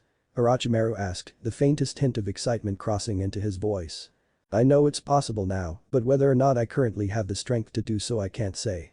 Then it appears as though you were destined to avenge your clan, Sasuke. You can counter not one, but both of Itachi's Mangekyo techniques with your own. I'm sure with time, your Susanoo will grow beyond his as well. Orochimaru said, stroking Sasuke's ego. Tell me though, I never learned how the Mangekyo is awakened. How did you do it? Sasuke stiffened slightly. He hadn't realized his abilities were so perfectly matched against Itachi's. That's a clan secret, I'm afraid. Orochimaru's uncanny smile didn't budge. Understandable, Sasuke-kun, but you can't blame an old scientist for being curious. Haha. Orochimaru's smile dropped as he turned to Kabuto. Well, what did you learn? Sasuke-kun is in great condition, Kabuto answered. And, there is no degradation detected in his eyes. He's a perfectly healthy ninja in every sense. Orochimaru's smile returned, although this time its uncanny nature was increased tenfold. Good. Well then, Sasuke-kun, before we begin your training, let's assess where you currently stand. Attack me with everything you have. Although, I'll have to ask you to refrain from using your Mangekyo techniques. They are to be used only as a last resort in a life-threatening situation, understood? Karin, you will observe Sasuke-kun's combat style and think of ways you can mold your own around it, understood? Why yes, Orochimaru-sama. The girl said with a deep bow and a nervous adjustment of her glasses, speaking for the first time since Sasuke came into the room. Very well, Sasuke, you may begin whenever. Orochimaru suddenly had to jump aside to avoid a fireball that was hurtling towards him. He chuckled to himself. He couldn't wait until he could transfer bodies again. I'm rich. Naruto shouted into the air as he received his payment. A full 8,000 ryo, just for him. Hyde smiled at the boy's reaction and shook his head. That was double what he got yesterday. Although, admittedly, he hadn't started working until halfway through the day yesterday. You work your ass off, Haku-san, Hyde started you carried almost as much as some of my best workers. I swear, you ninja are a different breed. Almost makes me wish my parents had trained me to kill since birth, ha. Naruto just smiled at the man. Thanks, Hyde-san. I try my best. Say, what time should I show up tomorrow? There weren't any hours posted on the board like yesterday. Hyde frowned a little. About that, with your help we finished earlier than we thought. We don't need to stay in port any longer, we're heading out to Kiri to buy some more fish while they're still in season. The demand for sea trout has gone way up recently and I can't sit on my laurels doing nothing. Something big is brewing in Kiri and I need to get as much business done before they start to rip each other apart. Oh, so you're leaving? Naruto asked, trying not to sound hurt. He had already begun to consider Hyde a friend. He was a little sad to see the large man go. Hyde shrugged. I mean, unless you want to live on a boat for a month and a half, then yeah. I can't ask a kid to live the sea life though. I can go. Naruto said quickly. I still need the money and it's not like I'm sticking around here for any reason in particular. How much will you pay me to go? 20,000 ryo a day. We're talking 14-hour days though, Haku. Hyde warned. I'll be fine. I've gone through worse. Naruto explained, his eyes seeing nothing but ryo signs. Come on, please let me go. Please, please, please. Hyde just chuckled and shook his head. Alright, Haku, but if you complain too much we're gonna make you walk the plank. Ha. He laughed loudly, slapping Naruto on the back. We'll meet here at 8:45 am. Food will be provided, but everything else is on you, okay? Naruto nodded, still getting used to his new name. Yep, I'll be there. He shouted as he ran off to buy some supplies with his newest paycheck. He was so excited he almost forgot that everyone in Konoha thought he was dead. Almost. Suddenly, Naruto wasn't feeling as happy as he was a minute ago.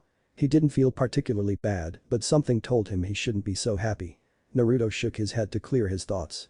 He needed to get enough equipment to last for a journey to Kiri and back. Looking down at his clothes he frowned. He liked his orange jacket and pants, but they weren't exactly low profile.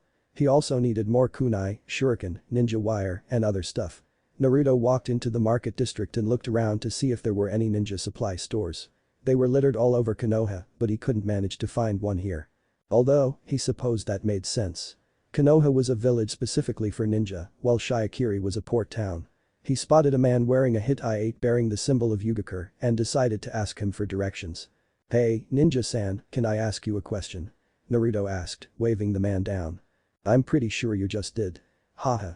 Naruto frowned and the man simply laughed harder at his reaction before calming down. Yes, of course, go ahead. Sorry, just a little joke. I was wondering if there were any ninja supply stores nearby, even surplus would work. Naruto asked, trying to appear cute. It totally worked. Ninja supply store. What do you need one of those for? You're too old to start training for the academy and no offense, but you're exactly not ninja material. The man asked. I'm gonna go help my friend do some work in Kiri. Naruto explained, trying not to get upset that the man didn't think he was ninja material. He was Uzumaki Naruto. He was the definition of ninja material. Even if the odds are against me, I'd rather have a small chance than no chance at all. The man shook his head and sighed. I wish you civilians would just stick to safe zones, it's hard to protect you when you insist on running away. He turned and pointed down the street. See that alley? Walk down there until you see Mizuhana-san's shop. It's got anything military related, not just ninja supplies, but samurai supplies and other stuff as well. Naruto smiled and shouted, thank you ninja-san. With a smile as he ran down the alley the man had pointed to. Sure enough, at the very end was a run-down shop with the words Ms. Mizuhana's Menagerie of Miscellaneous Material sloppily painted above the door. Sakura retched as she leaned against a tree. Another spewing stream of her previous meal shot from her mouth and onto the roots. Why was it always carrots? She didn't remember eating carrots. She didn't even like carrots. Her hair stuck to her face, drenched in sweat. After failing to defend the bell from Kakashi, he had told her he was going to whip her into shape. He hadn't been kidding. Apparently she had been lacking in all major aspects of being a ninja. Her taijutsu was pathetic, her ninjutsu was non-existent, and while she had potential in Genjutsu she didn't actually know any yet. The absolute thrashing she had received from Kakashi had served as a wake-up call almost as loud as the death of Naruto. Sasuke had mastered an air rank assassination ninjutsu and several fire techniques. Naruto could create so many shadow clones he could have been considered a literal army of one. Sakura. She was a decent aim with her shuriken and kunai. With Naruto and Sasuke gone, it was just her and Kakashi during their training sessions, meaning she got his full and undivided attention. This was a bit of a blessing and a curse. She would happily admit that with a dedicated sensei and her new motivation, she was learning much faster than she had before. However, he never let her slack, no breaks, full steam until you're out. This wasn't the first time he had worked her until she puked. Opening her eyes, she saw a water bottle being held out to her. "Rinse your mouth out and take a sip," Kakashi said with a smile. Sakura nodded in return. "Why yes, sensei." She panted after taking her drink. What's the plan now?" "Now? You go home and rest. You're out of steam and pushing you until you break won't make you any stronger or any faster. Your body will slowly adapt to the new strain we're putting on it. Your chakra control is amazing and you would be a great meeting in, but I only know the basics of medical jutsu. So, I'm going to teach you some first aid. Later, I'll see if I can convince Kurenai to teach you a little something about Genjutsu." Sakura nodded. "Yeah." She muttered. She knew that her response didn't make sense given what Kakashi had said, but she was too tired to figure out why and fix it. She stepped away from her puke and leaned against another nearby tree, breathing deeply with her belly to try and slow her heart rate down. "Good." Kakashi smiled and pulled out a book, handing it to Sakura. "I want you to read up to chapter 3 by tomorrow. We can practice more then, okay?" Sakura nodded. She didn't want to complain, but she was pretty out of it and her head was swimming. Kakashi placed a hand on Sakura's shoulder. "I know I'm working you hard. I don't want you to get discouraged. I promise it'll be worth it in the end. Why don't I take you out to lunch, my treat? We can meet up in an hour at that new dango shop. That'll give you time to cool off and clean up." Sakura smiled at Kakashi. He had become much more sincere in his interactions with her since Naruto's death. She winced subconsciously. Naruto being gone still hurt. Sometimes, she expected him to just waltz into the training ground, apologizing for being late and bugging Kakashi for new ninjutsu. "Kakashi-sensei." Sakura brushed her hair out of her face. "Can we get ramen instead, please?" Once inside the store, Naruto immediately began to question his life choices. The place smelled like old people and vapor rub. It had a song playing on loop over the tinny loudspeakers that he could only describe as bad elevator music. The bright fluorescent lights shone so bright they hurt his eyes, and the grayish-white tiles were covered in a dusty grime that indicated the place hadn't been mopped for a while. Turning to his left, he saw a little old woman reading what looked like an old magazine that had aged almost as poorly as she had. On the cover it read "Top 20 Tips to Great Sex with Your Man." "You won't believe number 12. Excuse me?" Naruto asked, trying to get her attention while wondering what kind of bizarre hellscape he had entered. Without a word, the woman, whom he assumed was Ms. Mizuhana, pointed a dark wrinkly finger to a sign on her counter that said "Please ring bell for service." Naruto squinted at the woman but did as she suggested and rung the bell. "Why?" she asked loudly, drawing out her word as she put her decrepit magazine down to look at Naruto. I was looking for the kunai," Naruto asked. "Why?" she asked again. "I was looking for the kunai," Naruto said loudly for the woman, assuming she was hard of hearing before she hit him on the head with her magazine. "No need to yell," she shouted before going back to reading her magazine. "Ninja gear is aisle 1, samurai gear is aisle 2, and everything else is aisles 3 through 5. "Oh, thanks," Naruto replied, rubbing the top of his head. The woman didn't say anything, simply pointing to the sign again. Never mind." Naruto grabbed a basket and went immediately to aisle 1. He needed kunai and ninja wire. He wanted to check out the other aisles, but only if he had enough money left over. Walking down the aisle, he kept an eye open for what he needed while trying to ignore anything he didn't need. He knew he didn't need a chrome-plated Fuma shuriken, but he really wanted one. Finally he found a bin of kunai. They were slightly longer and thinner than what he was used to, and they would need to be sharpened, but they would work. They were 800 ryo apiece, a little pricey, but doable. He grabbed 4 of them and placed them in his bag before searching for the ninja wire. Thankfully the price on that was much more reasonable, 100 feet of medium-grade wire for 1,000 ryo. That would be more than enough for now. So, 4,000 ryo for the kunai, 1,000 for the wire, and the 1,200 he had already spent on food. So he had just under 6,000 ryo for whatever he wanted. That wasn't much, but it was better than nothing. Naruto left the ninja gear aisle and went to look for some clothes in the other aisles. The last thing he wanted to look like right now was a ninja. Holy shit. Was that a sword with 9 blades? No focus. Naruto berated himself. He should be used to shopping with thrift. It wasn't like he was rich back in Konoha. It just felt harder than normal for some reason. Clothes first, awesome swords later. He continued to look for clothes before finally finding them on aisle 5. They were all pretty generic looking. Though, he supposed that's exactly what he should be looking for. He grabbed two dark brown button-up shirts that were made out of a canvas-like material and a pair of cargo pants that were dark green. Together they came to 4,800 ryo. Damn, he only had 1,000 ryo left. That would probably only be enough for dinner tonight and breakfast tomorrow. The food here wasn't as expensive as it was in Konoha, but it still wasn't cheap. Naruto returned to the counter and placed his items on top. The woman pointed to the sign again.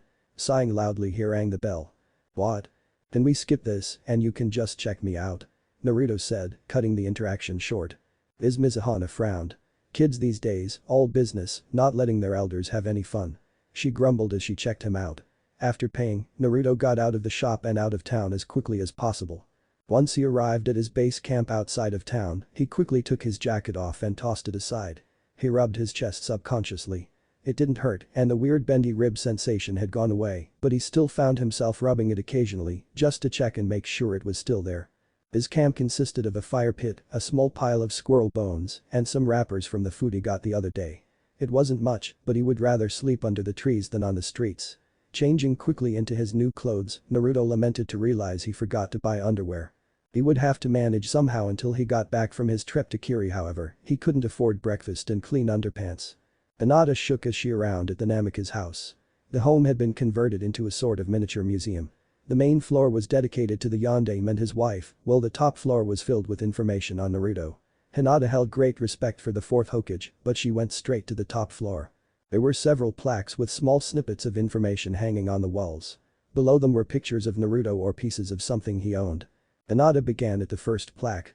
Uzumaki Naruto, son of Namikaze Minato and Uzumaki Kushina, was born October 10, 67 kg. On the night of his birth, Konoha was attacked by the Kyuubi. The yondaime, with his advanced Genjutsu, sealed the beast inside his son to prevent it from harming the village. Naruto the hero was born carrying the burden of a demon. Marked as a Jinchuriki with a seal on his stomach, Naruto the hero had become a human sacrifice for the village. The yondaime and his wife died shortly afterwards, choosing to be buried together secretly. Naruto the hero was placed into Konoha's war orphan system with his mother's last name to conceal his parentage. Below the words was a painting of an artist's rendition of the Kyuubi being sealed into a newborn by the yondaime. The Kyuubi took up a major portion of the painting. In the lower left-hand corner Naruto and the fourth were depicted. The fourth Hokage held his hand out towards the beast and placed another hand on the child's belly. A sickly red chakra flowing into his outstretched hand through him and into Naruto. Both Naruto and his father's faces showed pure agony as the sealing took place. The Kyuubi appeared to be letting out a wail of pain as he was sealed. Hinata didn't cry, Karin was standing next to her and she didn't want to cry in front of her teacher so soon after her breakdown. She wanted to be strong. She walked to the second plaque. The third Hokage passed a decree that none were to speak of Naruto the hero's status as Jinchuriki in hopes that he would live a normal life. However, the village did not understand the role of Naruto the hero and proceeded to speak ill of him whenever possible. After several cases of neglect, Naruto the hero left the war orphan system and began to live on his own at the age of 8, with frequent checkups from Anbu caretakers. Rather than unleash the Kyuubi as punishment for his mistreatment, Naruto the hero pulled harmless pranks and encouraged his abusers to lighten up and be happier. Hinata's brow furrowed. She didn't know Naruto left the orphanage due to neglect. She had assumed he just wanted his own place. Below the plaque was a copy of Sarutobi's now declassified order to make Naruto's Jinchuriki status an S-class secret, Naruto's old apartment key, and a paintbrush with orange paint dried in the bristles. All locked behind a glass box. Hinata moved to go towards the third plaque, but a hand was placed on her shoulder. She jumped slightly. Hinata-chan, they'll be closing soon. If you want to see Naruto's grave, we should go now. Kurenai spoke softly to the girl. Hinata looked at the rest of the museum and nodded. She could always come back later. In fact, she planned to. Why yes, of course. I was just let's go. She whispered as she was led by her sensei outside. Once outside the home-turned exhibit, Hinata walked to the larger of the 3 gravestones. Apparently it was decided to keep Minato and Kushina's original, modest gravestones. Tsunade had spared no expense with the creation of Naruto's gravestone, however. It was beautiful. Hinata stopped just shy of the grave. Sod had been laid over the bare earth and Naruto's hit-I-8 was laid in front of the stone. Hinata kneeled on the grass and bowed to the stone. Hello, Naruto-kun. She spoke softly. I came to visit and to talk about some things. I'll leave you be, so speak your mind. I promise not to eavesdrop. Kurenai whispered as she patted Hinata on the shoulder, walking off a ways. They had decided to come just before closing, guessing there would be a higher chance that Hinata could be alone with Naruto. Luckily, they were correct. I know we didn't talk that much, and that's my fault. I came to tell you something I should have told you a long time ago. Hinata paused, even in death the thought of Naruto knowing about her love for him scared her. She hadn't been good enough for Naruto the dead last, she would never be good enough for Naruto the hero. If you want to know, things have been doing okay for me. I've been training a lot harder, so I could be good enough too. Hinata paused, good enough to what?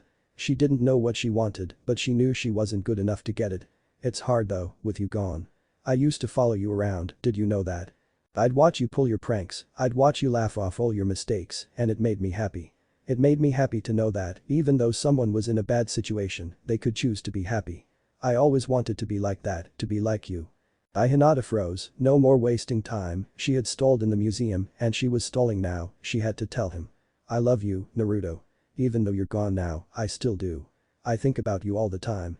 I know you thought no one loved you, but I did. I loved you more than was normal. I know. She paused again, she hoped Kurenai had been honest and was out of earshot. I know I'm not normal.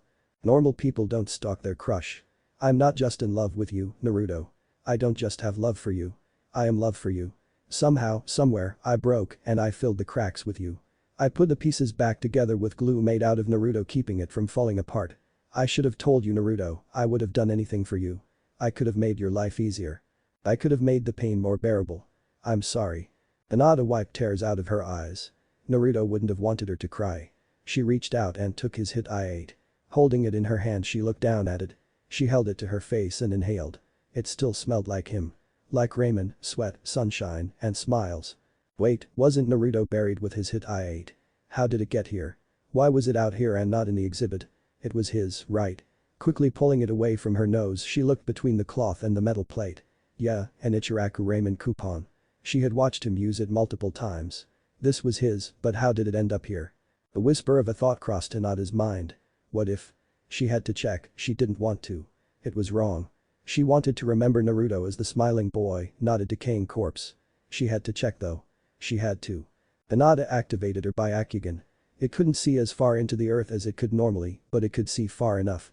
To her left she saw the bones of Minato and Kushina, although she noted that Minato's skeleton was missing a few bones. Directly beneath her, however. Hey Kurenai-sensei. He's gone. Hinata shouted with evident panic in her voice. What? Hinata-chan, what are you? Kurenai ran back to her student before she recognized the Byakugan's signature bulging of the veins around Hinata's eyes. Hinata looked like she had gone mad. Tears streamed down her cheeks and her face was distorted into a mixed reaction of shock, despair, and an intense rage. Naruto-kun, his body is gone. The girl repeated, fingers digging into the soil. Naruto stared up at the large wooden mast of the ship he was about to board. It was a big step. If he got on this ship he would be gone for months, if not longer. There would be no turning back. If he wanted to return to Konoha, it would be now or never. That's when the sudden realization hit him. A realization that he had been doggedly refusing to face. If he wanted to go back it had to be now, but that was the problem. He didn't want to go back. He didn't want to go back. He didn't want to tell Sakura that he'd failed or that he'd broken his Nindo. He didn't want to put up with her yelling, hitting, and crying. He didn't want to explain to Tsunade that he had decided to abandon the village because some stupid flowers told him to. He didn't want to deal with Kakashi always being late. He didn't want to beg Jiraiya and Kakashi in order to get any kind of training done. He didn't want to deal with the looks and snide remarks of the villagers. He didn't want to do any of that. He didn't want to be Hokage anymore. Naruto let out a breath he didn't know he had been holding and clutched his chest. It felt like something had sunk deep into his gut and turned sour, yet it also felt like some colossal weight had been lifted from his shoulders. He didn't know it was possible for him to not want to be Hokage. That was just heretical or something. He had always wanted to be Hokage. He couldn't remember a time where being Hokage hadn't been his end goal, yet here he was. Getting on a ship to a faraway land he had never been before because he didn't want to go home, if he could even call it home anymore. He almost felt sick, but at the same time, he was completely fine. Hey, Hide-san. Someone shouted near Naruto. Who's the kid with the funny whisker marks? That's Haku-kun, Hide responded from far away. He's got a strong back and an even stronger work ethic. He's coming along too. Don't worry, if he gets in the way just point him in the right direction, he'll learn. Naruto was immediately drawn out of his introspection. I'm an idiot. Naruto yelled at himself internally. Who cares about orange clothes when you have fucking whisker marks? How am I supposed to keep a low profile with whisker marks on my face? Quick, think of some bullshit. Actually, Naruto explained. They're tattoos my parents gave me as a child. It's a family tradition thing, don't worry about. Please buy it, please buy it, please buy it. Oh, yeah, I guess that makes sense. The man said with a shrug. I've seen people do weirder things. Did you know there's a clan in Konoha that's obsessed with getting as fat as possible? Bunch of weirdo fetishists if you ask me. Yeah, sounds weird. Naruto chuckled before walking up onto the ship, breathing a sigh of relief. Thank the gods. Still, I'll need to find a way to hide my face in the future. He was carrying everything he owned in his jacket-turned bag at his side. He had tied the bottom shut, zipped it up, and shoved everything he had down the neck of the jacket and carried it by the sleeves. It probably looked weird, but it was functional for now. His stomach grumbled a little, he had forgotten to get dinner last night and the small rice bowl he had for breakfast wasn't enough to keep him full for long. Hopefully, Hyge wasn't kidding when he said food would be provided. Speaking of Hyge. Haku-kun. Hyge shouted a bit too loudly as he slapped Naruto on the shoulder. Good to see you made it, I was afraid you'd chicken out. You're just a kid after all, and working on a trade ship is hard work. Yeah, don't worry about it. I said I would come, so I did. Naruto chuckled nervously. That and I really do need the money. Hyge nodded. I understand, you don't need to explain yourself to me. The large man let go of Naruto's shoulder and stepped away. Here, let me show you your quarters. You're the new guy so you get the barf bunk. Barf bunk? Naruto asked, his head suddenly filled with images of a vomit-covered bed. I didn't bring any cleaning supplies. Ha. Don't worry, it's clean for now. Hyde said as he led Naruto down a set of stairs on the ship as several men hustled about. Once under the deck, Naruto was led to the forward of the ship on the second floor. Opening a door, Naruto was shown his room. The thing was barely large enough to hold a bed, which was a small, simple mattress on a wooden frame. Although he supposed he should be grateful he had 4 walls and a door. He had been expecting to sleep in hammock surrounded by 30 men. So why is it called the barf bunk? Naruto asked, not entirely wanting an answer. Because it's right near the bow, meaning you're gonna feel every wave and bump as we sail, and if you don't have a stomach of steel, Hyde shrugged. Well, barf bunk. Naruto frowned but nodded, tossing his stuff onto the bed. Nice. He said sarcastically. His stomach wasn't weak, but it didn't know how he would handle sleeping on a roller coaster. Hyde laughed and clapped Naruto on the shoulder again. Don't worry, Haku. You'll be fine. You ready to get to work? We're about to head out. Sure, Naruto nodded. But, how are we gonna set out when there's no wind? It's not like you want me to row as Naruto looked at the man who simply smiled in return. Right, guess I'm on it, just point the way. Just head right down those stairs. You'll see a guy in a funny hat. Tell him you're new and ask him where he wants you. Just follow his orders and you'll be fine. Naruto just nodded. 20,000 ryo a day, Naruto, he thought to himself. Just remember, you're getting 20,000 a day. Tsunade stared down at the report on her desk with unseeing eyes. Her mind preoccupied with what she had just learned. Naruto's body was gone. Who could have done this? She thought to herself. Iwa. No, they hated the fourth, but that's no reason to take Naruto. Besides, they wouldn't have left Minato's grave untouched. Akatsuki. That doesn't make sense. The Kyuubi died with Naruto. There's no way they would be stupid enough to try and still extract it. Odo. Orochimaru is a right bastard, but he already has Sasuke, there's no reason for him to want Naruto as well. Unless he's after the Uzumaki's famed longevity. Surely Naruto couldn't have been the last of the clan, right? It would be far easier for him to simply find another Uzumaki. Not to mention Naruto wasn't even a pureblood Uzumaki, only on his mother's side. Knock knock. A voice came from the window nearby. Why is it that the only times I see you anymore is when something terrible has happened? Tsunade asked her former teammate. Because we both know that you're never actually going to fall for me and I can only waste so much time trying before I get depressed. Jiraiya answered as though he was asking himself a question. He was being surprisingly honest. Although given the events that had taken place over the last month or so, Tsunade supposed it was only fair that the man's usually jubilant persona had faltered. With my work keeping me out of the village, the only reason I have to return is with bad news or to make sure you're okay after you inform me of bad news. So, you're here to check up on me? That's surprisingly sweet for a legendary super pervert. Tsunade responded, raising an eyebrow and smirking. Thank you. I still get up enough gusto to try and win your heart occasionally. Jiraiya laughed. How's the search for the Nukage going? He asked, chuckling at his terrible pun. Tsunade's slightly improved mood at being distracted by Jiraiya left the second the conversation returned to business. Terribly. Kakashi turned the position down, as I'm sure you know, and I simply can't find any other jounin that could handle the job. Guy is certainly skilled enough, but he's too, shall we say, unique to handle sitting in an office making political decisions all day. He'd turn me down to continue training his team as well. I've looked into several Anbu members, but you know them. They can't go 2 weeks without the adrenaline rush of a near-death experience, let alone going months, or even years, without combat. What about Shukaku? He's handling most of the logistics right now anyway, right? Surely he would be capable of handling the title. Jiraiya offered. He's more than capable, but he would never accept the position. Tsunade rebutted. The only person I can think of that could have both the ability and the desire to be Hokage would be Hyuga Hiashi. Hiashi? Are you sure that's a good idea? Jiraiya asked. No, Tsunade responded immediately. That's why I haven't asked him. Hiashi is too focused on his clan, he would only use the position to further the goals of the Hyuga, not Konoha as a whole. The room filled with silence for a few moments. The awkward pause was only broken by Tsunade's sigh. How long are we going to talk about things that aren't Naruto? We both know it's why you're here. She asked.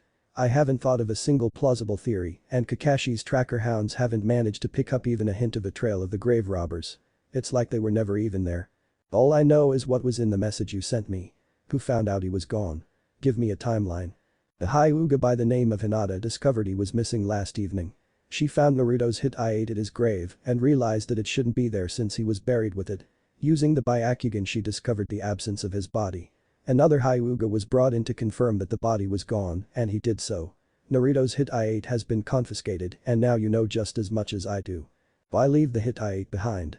To send a message? Jiraiya speculated. Well, if it was then it was a pretty shitty message considering we don't know who sent it or what it was supposed to mean. Tsunade replied taking a bottle of sake out of the drawer in her desk. And you said there was no scent of the grave robbers, but what about Naruto? Any scent of him? He asked. None, there was a lingering smell on his hit-eye, but no trail. Meaning? That they took his body a while ago. Jiraiya hummed to himself, scratching his chin. How has everyone reacted to this? They haven't, I've made this whole situation an S-class secret. The only people that know are you, me, Shizune, Kakashi, Kurenai, the Hyuga girl, Shukaku, and the Hyuga that was called in to confirm Naruto was gone, Tsunade responded. The citizenry has continued to deify Naruto and would demand war if they so much as suspected Iwa or Odo took his body. If it was just people that mourned Naruto's death against people who didn't care, things would be more reasonable. Unfortunately, the arguments are between two groups that both claim to care for Naruto, so it's not how much should we care, it's which of us can care the most. Jiraiya frowned. That's worrying. There was even a vote to have his face carved into Hokage Mountain. Did it pass? Jiraiya asked, eyes wide as he suddenly realized just how insane the situation had become. Of course it didn't pass, and I would have vetoed it if it did. Tsunade berated him as though he were an idiot. But the fact that it was brought up is worrying enough. I can understand ignorant civilians getting carried away, but we're talking Jounin that are doing this too. We need to find a way to de-escalate the situation and fast. I want to leave Konoha, but I prefer it stand for more than 15 minutes after I've left. Another awkward quietness filled the room. Seconds turned to minutes as the two of them sat in silence. Well, it sounds like you've got things basically under control, Jiraiya said happily, abruptly changing the mood of the room. What? What are you? I'll still be in town for a few days if you need me, I'm gonna go do some totally not peeping. See ya. Jiraiya laughed as he fell backwards out of his perch on the windowsill. Tsunade knew that if he would already be gone if she went to chase after him. She frowned and took a giant swig straight out of the bottle before doing some her breathing exercises. Asshole. Every muscle in Naruto's body ached. He didn't know that rowing took so much effort. After several hours of rowing, the wind had finally picked up and the oars had been retracted. The whole situation was made slightly easier thanks to the rowmaster's singing voice. He sang as the men rowed and it was quite frankly beautiful. The purpose was supposedly to help the men synchronize their rows by matching them with the rhythm of his song, but Naruto suspected the secondary reason was as a morale booster. He laid face down on his bed as the jerky rhythm of the ship rocked him. He had received about 15 minutes for his lunch break, which consisted of rice with some oily fish on top. Somewhere in the back of his mind, he figured he should be upset at such a lackluster meal, but he had been too hungry to care and gobbled it down greedily before returning to rowing. He was slightly regretting eating as much as he did though as the waves rocked his sleeping quarters. His shift was supposed to be 14 hours, but after having a look at him, Hyuga decided to let him have the rest of the day off after 12 hours, while most of the other men rowing had swapped out to take a break and handle the rigging up top. Naruto had stayed in the lower deck and rowed. He didn't know about rigging after all, and according to Hyuga the first day or two after setting off were always the most hectic. He promised to teach Naruto later, but for now, he was stuck rowing until things calmed down. Naruto let the sheets on top of his bunk soak in his sweat as he lay face down on the mattress. Hyde and all the other men had agreed that Naruto did some have-crazy endurance for a 13-year-old, but he was still a 13-year-old trying to do a man's job, and Naruto could feel it. Closing his eyes, Naruto snored softly, letting the not-so-gentle back and forth motion of the ship rock him to sleep. "So what do you think?" Kakashi asked Kurenai as he poked at his food. The two of them sat across from each other at a small table in the Jounin lounge. Contrary to popular belief, however, the Jounin lounge had more in common with a school cafeteria than some kind of fancy bar. "I think that you're asking a rather large favor and offering nothing in return. I have more than enough to deal with Hinata." After Kurenai looked around and saw that the lounge was rather populated at the moment. "After you know what happened." She was just about to start healing when she saw you know what. If she was unstable before, she's insane now. She's thrown herself headfirst into training. When she showed up for today, she was covered in so many bruises I couldn't tell where her skin ended and the wounds began. She's kept her Byakugan active at all times in what I can only assume is an attempt to either increase chakra efficiency with it or to increase her reserves. She got so tired she passed out mid-spar with Kiba. "And now you want me to help you train your student as well?" "Yes." Kakashi held up a hand to stop Kurenai's retort. "However, I never said I would offer nothing in return. I only have Sakura now, as you know, so if you're training her that means I can help train your team. I can use my dog summons to help train Kiba, my Sharingan will help Shino learn how to deal with opponents that can keep track of his bugs," and Hinata. Kakashi paused. "I'll think of something to do with Hinata. I've dealt with loss in the past and I can help her deal with it now. Even if it's only to focus her energy into a more productive route." Kurenai shook her head. "You're still asking a lot, Kakashi. Yeah, you can help with Kiba and Shino, but they're mostly capable of taking care of themselves right now. Hinata is what I'm worried about. I don't know her well enough to be able to guarantee that I can help her. Honestly, I don't know if anyone can. The Hyuga have been pushing out emotionally shattered shinobi for years. I can't promise I can reverse the damage they've done, but I can try." Kurenai took a pickled plum off of Kakashi's tray and popped it in her mouth, savoring the sour but sweet flavor for a moment before she swallowed and spoke. "I know you need help with Sakura, but Hinata is my priority right now. We'll give it a 1-week trial run. If you can convince me you're helping Hinata, then I'll continue to help Sakura. Deal?" Kakashi reached out and shook Kurenai's hand. "Deal." He replied before stealing a dumpling off of her tray. She didn't see him do it, but he had managed to gobble it down and smiled at her from behind his mask as he chewed the savory treat. Naruto clung to the sheets as he suddenly woke. He knew that the barf bunk was supposed to be bumpy, but he wasn't sure it was supposed to be this bumpy. He blinked rapidly to clear his eyes of sleep before being flung up off of his bed and into the ceiling of his small quarters by a particularly violent bump. "Okay, this can't be normal." He shouted to himself before crawling off the bed and out of the room. "What's going on here, oof?" Naruto grunted as he was suddenly tossed down the hall and into the wall near the staircase, hitting his head. Taking a moment to rub his head and make sure he was okay, he stood back up and made for the stairs. He quickly climbed up and looked around. The scene on deck looked like something out of a play or a movie. Large burly men in wide undershirts ran about pulling on levers and ropes while a man up top frantically turned the ship's wheel erratically. The sky was a dark bluish gray with sporadic rays of light shining down and harsh salty wind flew about them like a hurricane. Naruto was struck by the thought that if it weren't for the sense of impending doom, it would all look rather beautiful. Spotting a familiar face amidst the crowd, Naruto shouted out as loudly as he could. "Hyde-san." The man didn't reply, too busy yelling orders at various men and unable to hear Naruto's voice above the roar of the winds and waves. Naruto used chakra adhesion to stay stuck to the ship's deck as he made his way to his employer and friend. "Hyde-san." Naruto shouted again. This time the man heard and turned to the young boy. "Haku? Get below deck, it's safe there. You can't help here." Hyde yelled as he moved to usher Naruto back below deck. Suddenly they were both knocked over by another wave striking the ship and flooding the deck. They were both flung apart to separate ends of the deck and several voices could be heard crying for help from the ocean below, many men having been thrown overboard by the wave. Naruto coughed as he tried to wipe his eyes, the salt water making them sting and making it hard to see. Naruto looked around for Hyde, wanting to make sure the man was safe. Finally spotting him near the center of the ship. Just as the large man tried to stand, a sickening crunching cracking sound emanated from the mast. The base of the mast suddenly snapped dancing off of its post and grinding across the deck, directly towards Hyde. "Hyde-san. Move." Naruto shouted, but it was too late. Just as Hyde wiped the oceanic brine off of his face, he was pinned by the mast as it slid across the deck, dragging him with it.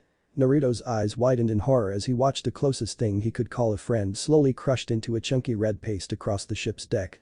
Cries of agony and pain pierced the harsh winds. Tears came to Naruto's eyes and he was going to scream but was suddenly struck across the back of the head by a piece of unseen debris. Another wave hit, the briny water forced its way into his mouth and up his nose. The last thing he thought before falling unconscious was that Sakura being upset with him suddenly didn't seem like that big a deal. Naruto's eyes opened slowly. He didn't know what he had been expecting to see, but it certainly wasn't this. Staring up at the concrete ceiling he watched as it moved and twirled, rainbow patterns forming and breaking as he stared. Everything hurt. He didn't know how long he laid down in the waters of the sewer inside his mind, staring up at the chameleon ceiling before standing up. A part of him wanted to go to sleep, to pretend this was all a dream, and that maybe he'd wake up in Konoha's hospital with Sakura thanking him for bringing back Sasuke. He knew better. His childhood had been filled with many such wishes. Wishes that he'd wake up and his mom would be cooking him breakfast. Wishes that he would go to school and everyone would want to be his friend. Wishes that he would be anyone other than Naruto. His wishes never came true. Cracking his neck as he rose off of the water-covered floor he felt a small tugging coming from behind his navel, he knew where he needed to go. Walking down the twisting and winding halls of the sewer in his mind he let himself get lost, following his instincts. He wasn't sure how long he had been walking. Hours. Days. Seconds. He felt his mind folding in on itself with a throbbing aching pulsation.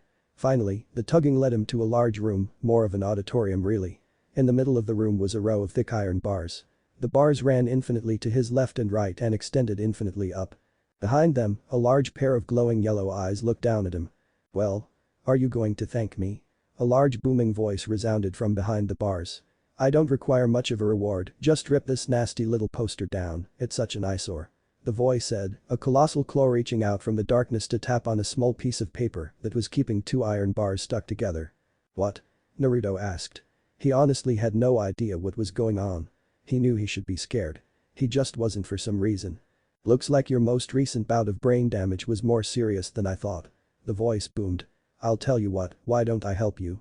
I can be very helpful, all you have to do is take off this tiny piece of paper and then I'll be your friend. Okay?" Naruto looked at the glowing eyes before nodding and making his way to the seal. "Why yeah wait, no. This is wrong, something's wrong." Naruto fell to his knees, clutching his head, the aching pulsation was growing stronger than before. It hurt. His sight was blurry, everything was just colors and shapes. It was like he was looking at the world through rainbow-colored TV static. Naruto looked down at his hand and was puzzled as to why his fingers were stretching and contracting like they were breathing.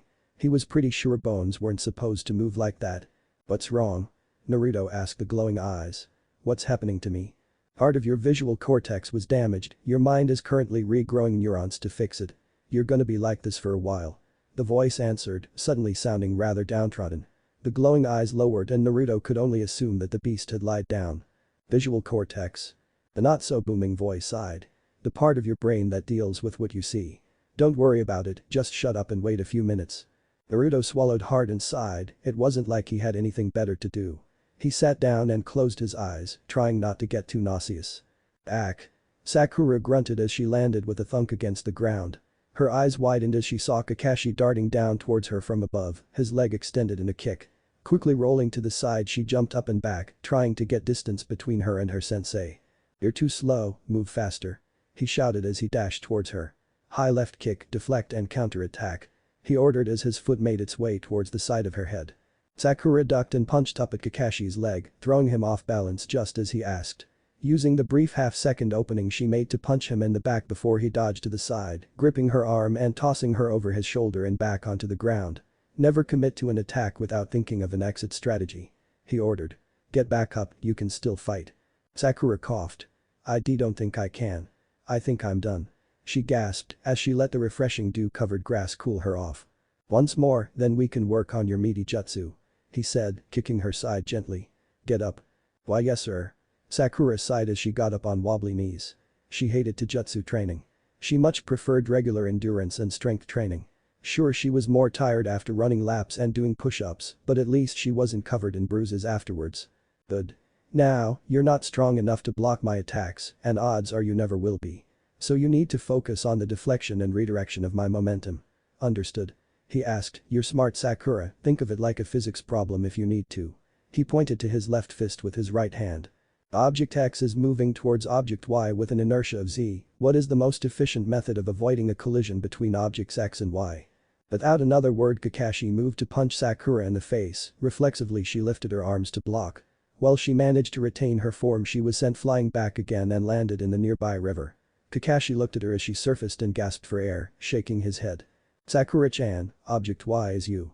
Redirect or dodge, never allow object collision. Kakashi sighed as he walked to her and held out his hand to help her out of the river. You okay? Sakura rubbed her left forearm but nodded.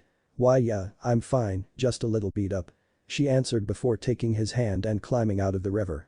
Kakashi smiled at her apologetically. Heh, yeah, sorry about that.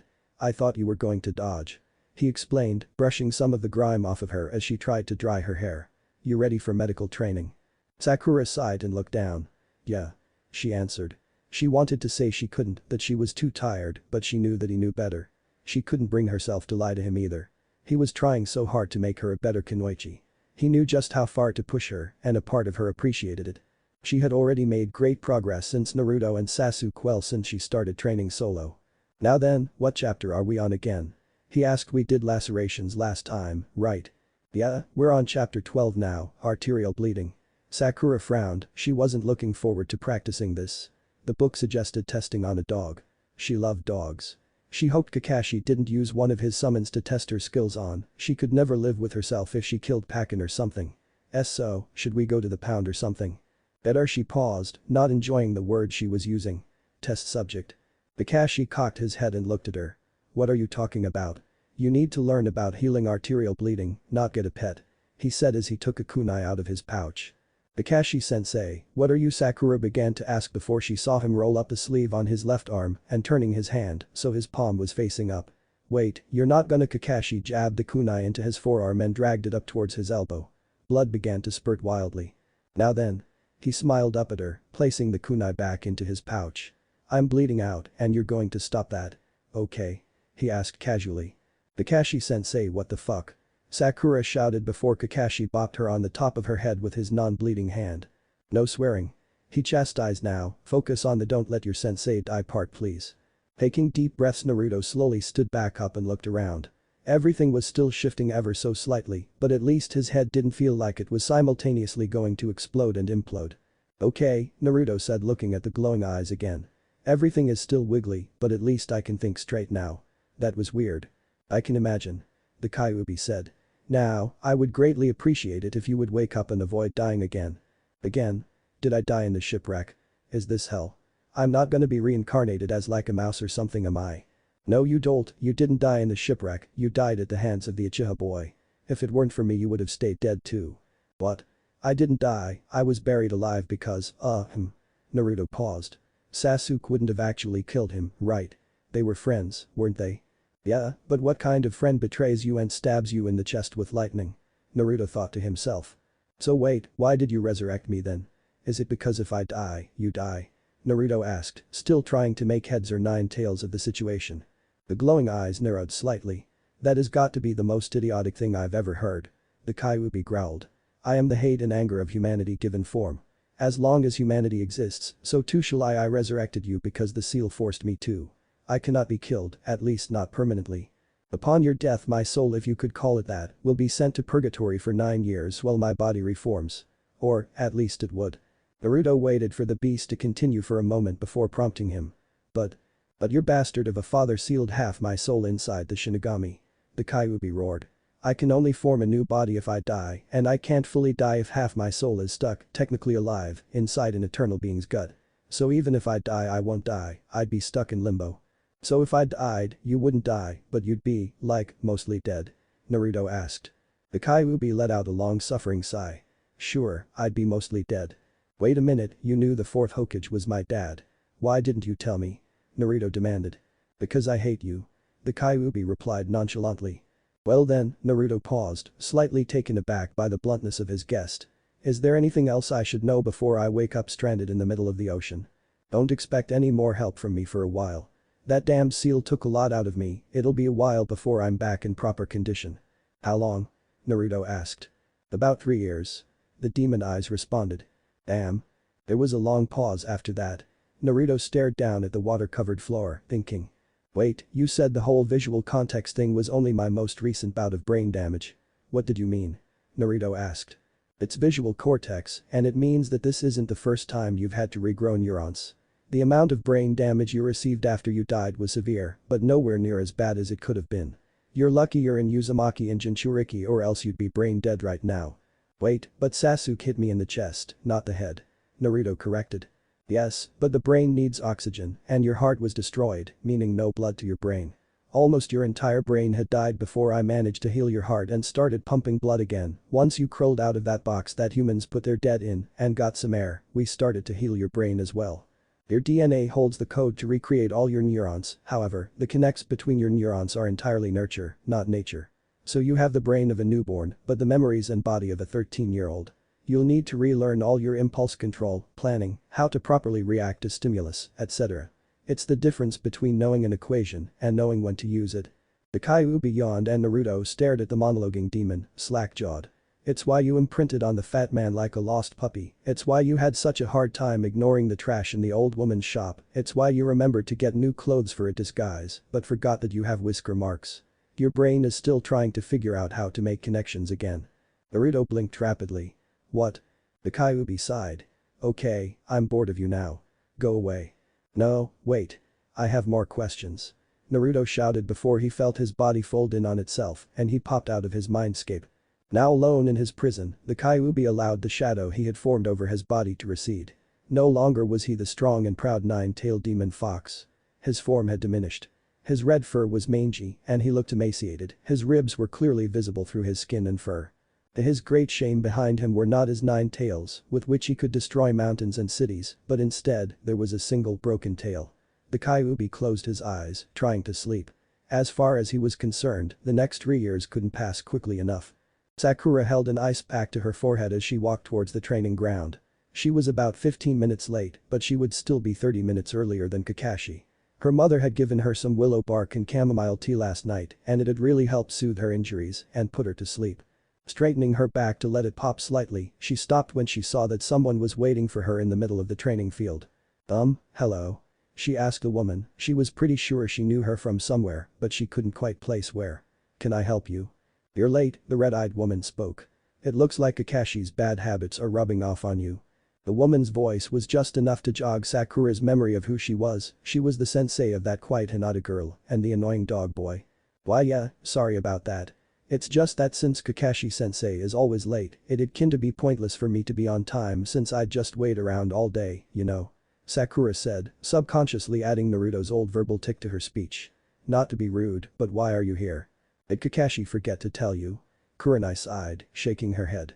He wanted me to teach you about Genjutsu, and in return, he would help my students as well. Ergo, I'm here, and he's not. Oh yeah, he did mention something about that. He didn't say we were starting today though. Sakura explained. Sorry, I'm a little out of it with how hard Kakashi-sensei's been training me. So, where do you want to start, Kurenai-sensei? We'll start with the most important aspect of Genjutsu, Kurenai said. Breaking out of one. Sakura nodded and tossed her ice pack aside. Okay, so how should we? Sakura's eyes went wide and her heart began to beat faster. Kurenai was staring at her eyes piercing into Sakura's very soul. She had to run, she had to run. Sakura was overcome with an intense feeling of dread and she knew that Kurenai was going to hurt her, to kill her. She had to run. Something was wrong, something was very wrong. Sakura turned tail to flee back to the village, but when she did Kurenai was already there in front of her, staring down at her with her demonic red eyes. Jumping back, Sakura felt as though her heart was going to beat out of her chest. Drawing a kunai from her pouch, Sakura prepared for combat. If she was going to die, then she was going to die fighting. Just as quickly as the intense dread had set over her, however, it left. Sakura blinked several times to find that she was preparing to do combat with a small tree. What? The best way to learn is by doing. Sakura heard Kurenai spoke from behind her. You didn't detect that you were in a Genjutsu, nor did you attempt to break free. I'm not putting much into this, a simple chakra pulse would have been enough to break free. These are academy basics, Sakura, try again. You have great chakra control, meaning you'll be able to pick up Genjutsu easily. However, you're also more sensitive to Genjutsu and will find it more difficult to detect and break free from it. This is the double-edged sword of natural talent. Try again. Wait. Sakura tried to speak before her eyes widened and an intense feeling of dread settled over her. She had to run, she had to run. With a loud cough, Naruto spat out a mixture of blood and brine. His eyes stung from the salt water that had covered them. Rolling onto his back, Naruto rubbed his face and let out a loud groan. Every inch of his body ached. Opening his eyes, he looked around his surroundings. He had managed to wash up on a beach, although he didn't know where the beach was. Hopefully, it was somewhere near the land of hot springs and not some random island in water country. This wasn't one of those soft white sand beaches that were in all those vacation brochures though. This beach was mostly gravel and dirt, with a few chunks of wood and debris washed up as well. Naruto stood and looked around. There was nothing to salvage on the beach, at least not right now. He had nothing but his plain clothes and dirty underwear. He didn't even have his kunai pouch with him anymore. He was alone and unarmed on an unknown beach in potentially hostile territory. Great. Naruto thought to himself sardonically. Looking further inland, Naruto saw what looked like an old decrepit tower in the distance. With a shrug and a sigh, he began to make his way to the ruins. The journey was less than enjoyable. Considering all the roads and pathways were overgrown and run down. Not to mention the fact that his left ankle kept making this weird painful popping noise every time he put too much pressure on it. He wasn't even entirely sure he was following a real path, it could have been a game trail for all he knew. The trees were tall and wide, with thick branches that were covered in spiky needles. Naruto had to push large stalks of bamboo aside on the path as he made his way through the dense vegetation. The thick clusters of bamboo were outmatched only by the populated blanket of kudzu that had overtaken every non-otherwise occupied piece of soil like a lush green blanket. Finally, after several minutes of making his way through tangled roots and branches, Naruto broke through the foliage and into the ruins proper. There was no way there were any actual inhabitants here. The place was too run down for that. Only the impenetrable stone streets had prevented the plant life from taking over. It was definitely a ninja village of some kind, or at least it used to be. The layout actually reminded Naruto a lot of Konoha actually. Large roads twisted and turned among the worn-down buildings, designed in such a way that if you knew the layout you could get from one end of the village to the other quickly, but if you didn't you would get lost easily. Naruto ignored the large buildings and made his way to what he assumed used to be the cage's tower of whichever land this was. It certainly wasn't fire or hot spring. He knew that there was apparently some sort of rebellion going on in water, but these ruins were far too old to be from a recent uprising. Naruto had a sneaking suspicion that he knew where he was, but he didn't want to give it more thought until he had some sort of evidence. After walking down the lonely roads, Naruto found the proof he needed when he made it to the tower. The large stone structure jutted up into the sky, even with most of its top section blown off, it was still a sight to behold. Looking up he saw a familiar spiral shape carved into the stone walls of the tower. If that wasn't enough to convince Naruto of where he was, there was a brass plate riveted above the entryway to the tower that simply read, Uzushiogakure Tower in big bold letters. Naruto looked up at the sign and smiled softly, a tingling sensation crept all over his skin and his hair stood on end. He closed his eyes and enjoyed the bizarre euphoric sensation. He had never felt like this before, but at the same time, he knew exactly what the feeling was. It was a feeling he had longed for his entire life, a feeling that he thought he would never receive. He had thought that he would find the feeling in Konoha after proving himself to its people, but he was wrong. The feeling had been here all along, waiting for him. I'm home. He whispered to himself, fighting back tears. Naruto stared up at the Uzushiogakure tower for a long time, letting the flood of new emotions wash over him. He looked in wonder, basking in the silhouette as it stood mighty against the setting sun. That is until his stomach growled at him. With a frown, Naruto looked down at his gut. You've dealt with worse, shut up. He grumbled before looking around. Drawing his hands together into a familiar hand sign, Naruto yelled out. Kage Bunshin no Jutsu. Before a flash of smoke surrounded him, once the smoke dissipated he stood in a crowd of 8 of shadow clones. Now that Hive-san was gone, Naruto didn't have any reason to not use his ninja magic. Okay guys, you go look for bamboo shoots and dig up some kudzu roots. I'm pretty sure Iruka-sensei said they were edible if you boiled them. Naruto said before pointing to one clone in particular. You, look through some of the houses here, see if you can find some pots or anything of use. What are you gonna do, boss? One of the clones asked. I'm gonna look in the cage tower, this is our home, we need to learn about it. All of the clones nodded in understanding. MHMM. Yeah, sounds good. Very wise. That's boss for you. Yea verily. Naruto rolled his eyes. Okay, whatever, now split up, he spoke before leaving his clones behind to walk into the tower. The entryway was trashed, he could see that there was some form of receptionist desk that had been destroyed as concrete and stone rubble lined the floors. For the land of whirlpools, there was a surprising amount of stone and masonry in their buildings. Although Naruto supposed making a tower out of whirlpools would be pretty hard. Naruto drew his hands together again and summoned 2 more clones. Okay guys, split up and look around, he ordered before going upstairs. The 2 clones began to look more in depth around the rooms on the ground floor. Climbing up the tower, Naruto saw ruined room after ruined room. The place was covered in a thick layer of dust, not having been disturbed in years. There were several papers strewn about, but they were all decayed and crumbled in his hands when he tried to pick them up, from the looks of them, though they were just records of various missions and such. Continuing to climb up from floor to floor, Naruto searched every nook and cranny, but didn't find much. Finally, Naruto reached the top floor, or rather, what was currently the top floor. Everything that had been above the current floor had been destroyed somehow. Naruto looked up into the sky and frowned. He had been hoping for more, of course. He knew that the ruins of a village that had been pillaged and destroyed over a decade ago wouldn't be in the best condition, but he thought there would be something. "Boss." A voice cried out excitedly from him. "Come check out what we found." Turning around, Naruto saw one of his clones beckoning him down the stairs. "Which one are you?" he asked. "I'm one of the ones that was supposed to look on the main floor. We found something cool looking." Naruto nodded. "Sweet," he mumbled before following the clone down to the ground floor. Walking into the room behind the reception area, Naruto looked at one of his clones as he was ripping up the carpets. "What are you doing?" Naruto asked.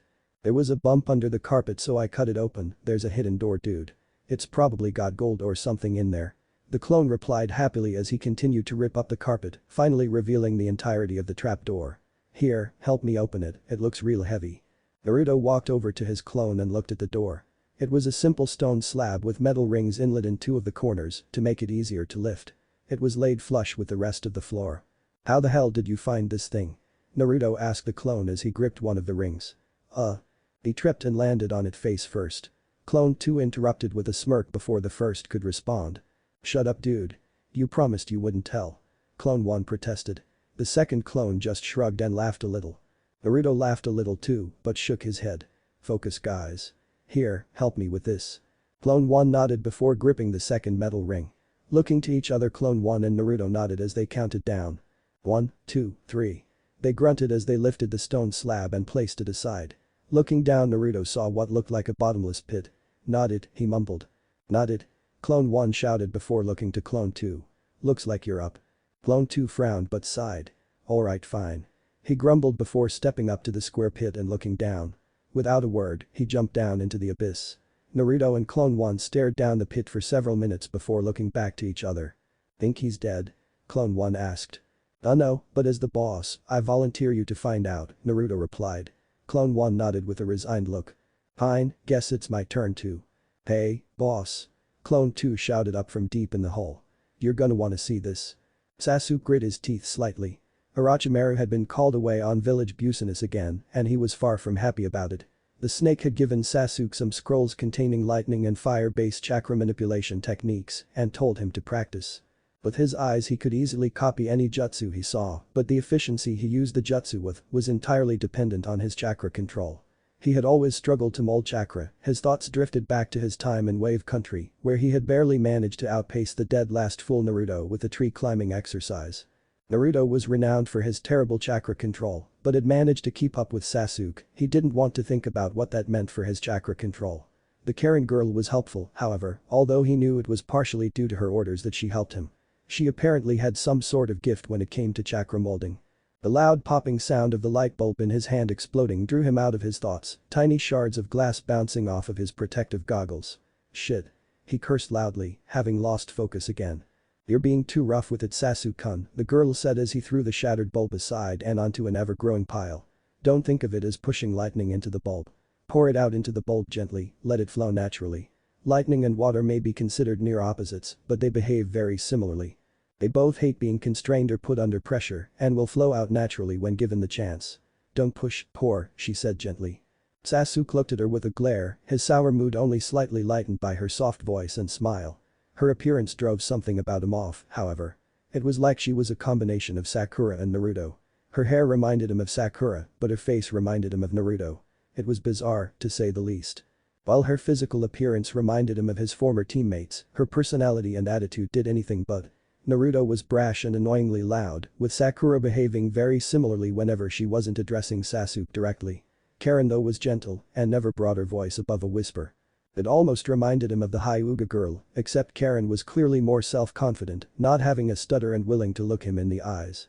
"I'm aware of that," he growled, picking up another bulb, "but I'm not exactly pushing, I'm opening and trying to let it flow, but it all just rushes out and oh come on."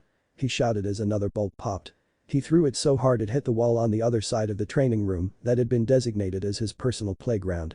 Karin pouted a little, looking down at the floor to try and think as she sat on the floor. She hummed to herself. Sasuke-kun, you're under too much pressure. Well, you're putting your chakra under too much pressure, but that's most likely a subconscious action you're performing due to stress. Sasuke quirked an eyebrow at the girl, the way she spoke was clinical but still warm. It was like Kabuto had decided to grow a personality. Meaning? He asked. How much sleep have you been getting? When was the last time you ate? How does your mark feel? She asked one question after the other. I'm sleeping and eating fine, and my mark hurts a little like it always does. He lied. The truth was his sleep schedule was shot to shit. Ever since he'd met Karin he'd started having nightmares about killing Naruto. What little work he had done to suppress his emotions on the subject had been destroyed when he saw her face. Yeah, he hated Naruto, he had really hated Naruto, but the brat had still been the closest thing he could call a friend. The fact that his death had unlocked his Mangekyo Sharingan was a testimony to that. Well, he wouldn't say he regretted Naruto's death, he certainly wasn't happy about it. He had told himself that he would gladly bear the sin of fratricide so long as it meant he could kill Itachi, but he had underestimated the guilt that would eat at him. He suspected that if it hadn't been for Karin, he would have been able to suppress his consciousness completely, but the redeeted Uzumaki girl was a constant reminder to what he had done to the only person in Konoha that had understood him. Are you sure about that? Karin asked, placing a hand on his forehead. You don't look so good. You wait here and I'll grab us both something small from the cafeteria. She said before handing him another light bulb and walking off. Remember Sasuke-kun, pour don't push. She reminded him before leaving the room. Sasuke frowned after her before returning his attention to his training. He scowled at the glass bulb in his hand as he tried to pour his lightning chakra into it. The light flickered brightly for a second. Holy shit, I did, he began before the bulb exploded, sending glass shards flying into his face. Gods damn it. Naruto wasn't entirely sure if the low whistle had come from him or one of his clones, but it was well deserved. He hadn't expected the electricity to still work after all these years, but the first clone down had flipped a nearby switch and the small rectangular room lit up with the pale lights of fluorescent bulbs humming back to life. Granted, the majority of them didn't turn on. But enough did that he and his two clones could see what was in front of them. The room itself was entirely bare and appeared to have been carved out of a single massive block of stone. Upon closer examination, however, it appeared that it was just concrete that had been polished to have a stone-like appearance. Of course, the quality of the building material wasn't what had impressed the three Narutos. On the far side of the room, opposite to where they had jumped down, was the most complicated seal matrix that Naruto had ever seen. There was barely more than half an inch of non-carved surface anywhere across the wall, and in the center was the colossal symbol of his people, protruding out from the carved and seal matrix like a beacon. I dare you to touch it, one of the clones from behind him whispered before pushing him forward slightly, causing him to stumble towards the stone mural. While normally Naruto would have been rather pissed at whichever clone had pushed him, for some reason he was inexplicably drawn towards the wall like a moth to a flame. He salivated as something in his chest tightened. With step after step, Naruto made his way to the carved concrete, his eyes drawn to the flowing characters that danced off from the central spiral like rays off of a sun. He didn't know how many spokes emitted from the central point that was the Uzumaki swirl, but he estimated that it numbered in the hundreds, if not thousands. Hey boss, I'm pretty sure he was kidding, you should probably let one of us do it first to make sure it's safe, you know. A voice spoke from behind him as a hand was placed on his shoulder. Naruto shrugged the hand away and mumbled under his breath. Looking under the central swirl, Naruto noticed a small shallow bowl carved into the stone at about his head height. It was about the perfect size to fit an adult hand or a child's hand if needed. Naruto looked down at his hand when he started reaching out for the wall. He didn't have time to answer his question. As his hand made contact with the cool smooth stone, the carvings on the wall suddenly shone with brilliant red, yellow, and blue lights. His screams echoed throughout the room as he felt the burning sensation of a strangely familiar chakra make its way up his arm before spreading through the rest of his body. His soul was on fire. Hinata marched down the streets of Konoha and towards the great hall of her family's home, biting the inside of her cheek hard enough to draw blood. She knew it was not proper to think ill of her superiors, but Kakashi had been infuriating. After summoning several of his hounds to help Shino and Kiba with their tracking and evasion training, she had hoped that she would get to practice her Gyuukin on someone with a Sharingan. Instead, he had sat her down and talked to her about two of his friends, Obito and Rin. He talked about their deaths and about overcoming depression, steps of grief, and moving on. She had focused on watching Shino and Kiba with her Byakugan. Sure, the deaths of his teammates had been tragic, but in relation to what had happened to Naruto, it was only tangentially similar at best. Obito had died in the war to save a comrade, and Rin had effectively taken her own life. Naruto had been betrayed. By the village, but his team, but most definitely by her. Oh, she nodded and hummed at all the right times, but that was only to get Kakashi to leave her be. If he wouldn't train her, then she would be better off sparring with branch members. She didn't have time to philosophize about acceptance of loss, she had to get stronger. She had a dream, well not so much of a dream as it was a goal. To become strong enough to kill a certain person. Sasuke Uchiha. She had worked it back, mulled it over within her head at least 1,000 times before she had discovered Naruto's empty grave, and 1,000 more in the days since. Sasuke was the keystone of the entire tragedy that was Naruto's death and desecration. If Kakashi had let her practice against a Sharingan-armed opponent, she would have been that much closer to being capable of fulfilling her goal. Instead, he had waxed long with platitudes and tried to get her to open up. To let her know that she could talk to him about anything. What use were words when the cause of her pain was half a continent away and several times stronger than her? She had to avenge the loss of her love before she could take the time to grieve, her honor demanded it. Naruto's honor demanded it. Hinata stopped in front of the large double doors that lead to the Hyuga's Great Hall. She had been told to report to her father as soon as her day's training was up, so she did. Opening the door, her heart stopped at what she saw. Her father sat in his ceremonial seat and standing in front of him was Hanabi. Father, Hinata began, stuttering for the first time in days, why have you called me? You have made leaps and bounds in recent weeks, Hinata-chan, having made progress that I quite frankly thought impossible of you. Yet it appears as though the recent stall in your strength has broken and has allowed you to spring forward. For this reason, I and several of the elders believe you are finally ready to take up the role as matriarch of the clan. Some of the elders, however, are wary that your recent growth is an illusion, a series of flukes. For this reason we have come to the conclusion that one final fight between you and your sister shall take place. The loser will be branded with the cursed seal and placed into the branch house. Hinata's form stiffened at her father's monologue. This couldn't be happening. But father, she began. This is not open for debate, Hinata, Hiashi interrupted. The elders are tired of waiting, and put bluntly I am as well. Father, I just returned from training and am tired, it would not be fair to make me fight now. Hinata bluffed. Maybe if she could stall she could think of something to prevent either her or her sister from being branded. At least give me some time too. I had someone follow you today, Hinata. All you did in training was talk to Kakashi-san. You will fight and you will fight today. Her father interrupted sourly. This decision has been delayed long enough. Father, is this formality required? Hanabi inquired in a haughty tone, smirking and looking at Hinata out of the corner of her eye.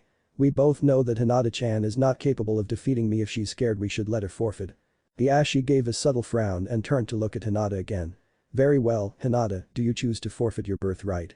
He asked. Hinata's mind was running at 1,000 miles an hour. She swore to her mother that she would protect her little sister, but if she was branded in Hanabi's place, she would never have the freedom to seek revenge on Naruto's behalf. Her life was stuck at a crossroads and she had to pick which path to take. This was all happening so fast, she was supposed to have more time, she needed to find a way so that neither she nor Hanabi would be branded. She needed to. Hinata, answer me. Do you forfeit your birthright? Hiashi asked with a grunt, not caring for the panic that was going on in Hinata's eyes. Hinata breathed deeply. She needed to avenge Naruto, to get his body back and put it to rest properly. She needed to find Sasuke and bring him to justice. She needed to protect her little sister. I will fight, Hinata whispered, so softly it was barely audible. I will take my rightful place as heir. She said, this time more forcefully. Hanabi scoffed and stood across from Hinata, taking the traditional Gyuukin stance. Very well, father, tell us when you are ready. The younger sister said stoically. Hiashi looked to Hinata before nodding slowly as she sunk into her stance as well. Very well, he stated simply as he leaned back in his seat. Begin.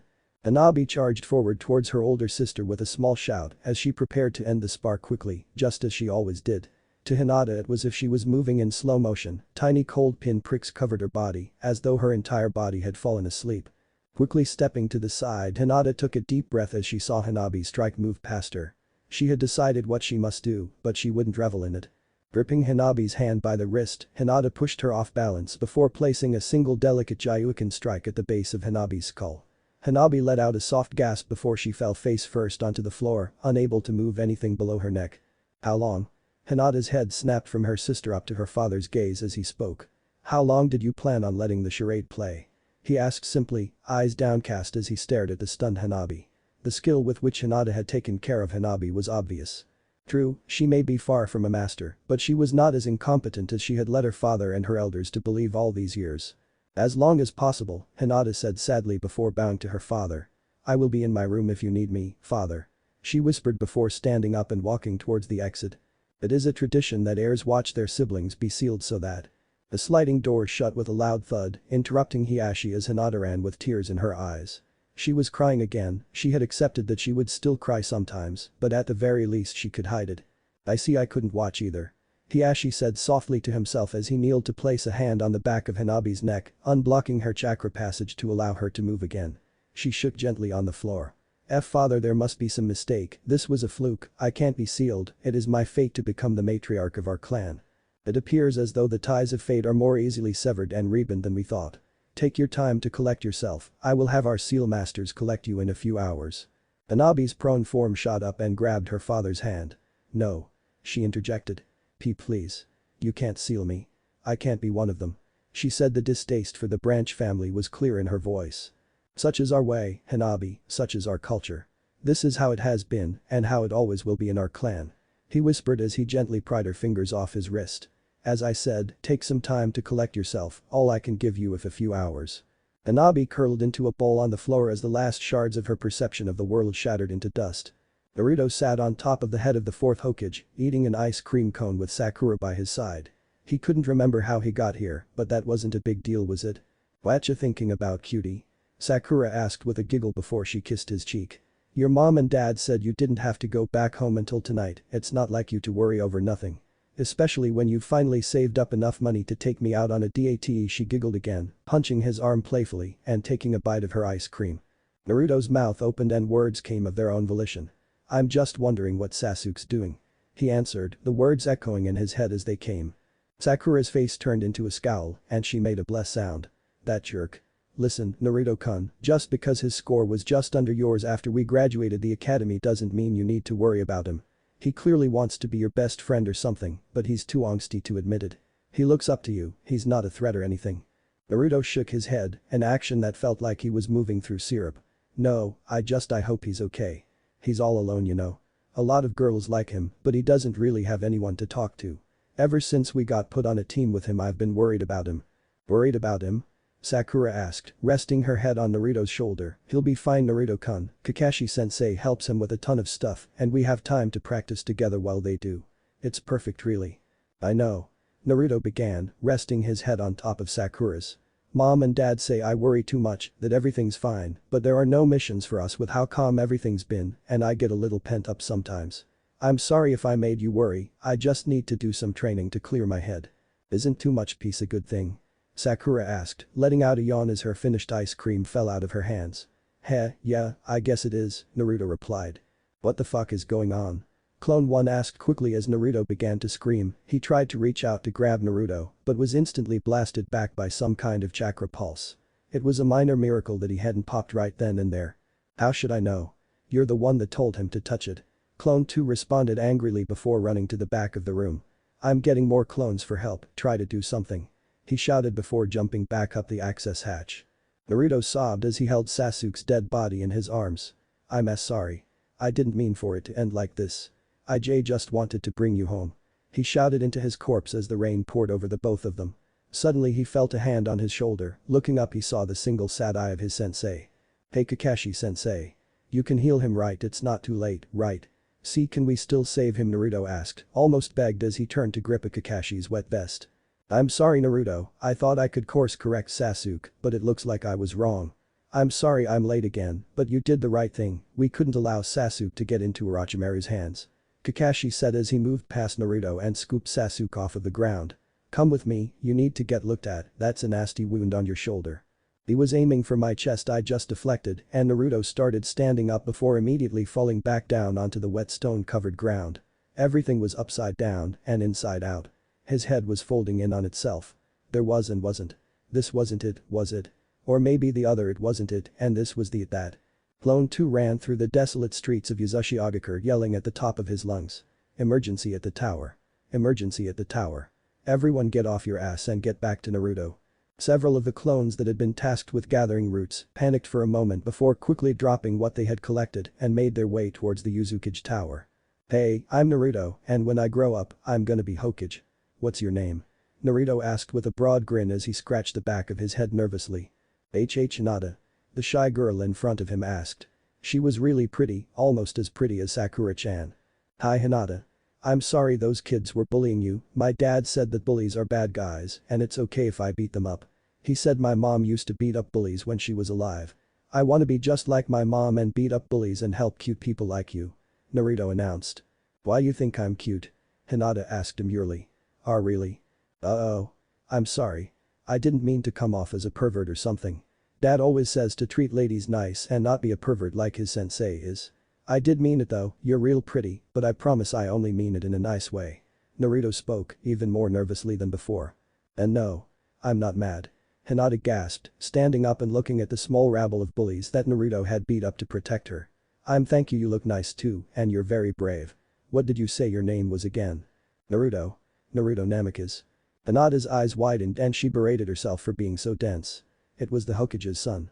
She quickly bowed and mumbled an apology. I'm sorry I didn't recognize you, young master. I promise I meant no offense Namikaze-sama. Naruto frowned. And no, it's fine. He said, placating her. Why was she upset? This didn't seem right. People weren't nice to him. And his family name was Uzumaki, not Namikaze. Why was she calling him a young master? His head hurt. Clone 1 was blasted against the wall again before Clone 2 and several others jumped down the access hatch. Any updates? Clone 2 asked in a panic. Clone 1 just shook his head. Every time I try to reach him I get blasted back. Clone 1 shouted. Suddenly all the clones stiffened and gripped their heads as they each lived multiple lifetimes. They were ninjas, chefs, merchants, thieves. They were orphans, they were only children, they had many younger siblings. They were alone, they were loved, they loved. They loved Sakura, they loved Hinata, they loved Ino. Each one lived different lives, each wave of lives hurting more than the last. Soon the clones began to pop from the pain until there was only the original Naruto left. Hands still placed against the seal-covered wall, his voice ran hoarse as he screamed. Suddenly he too was blasted away from the wall and landed like a broken doll onto the floor. He wasn't entirely sure if it was real when he heard words spoken from the wall.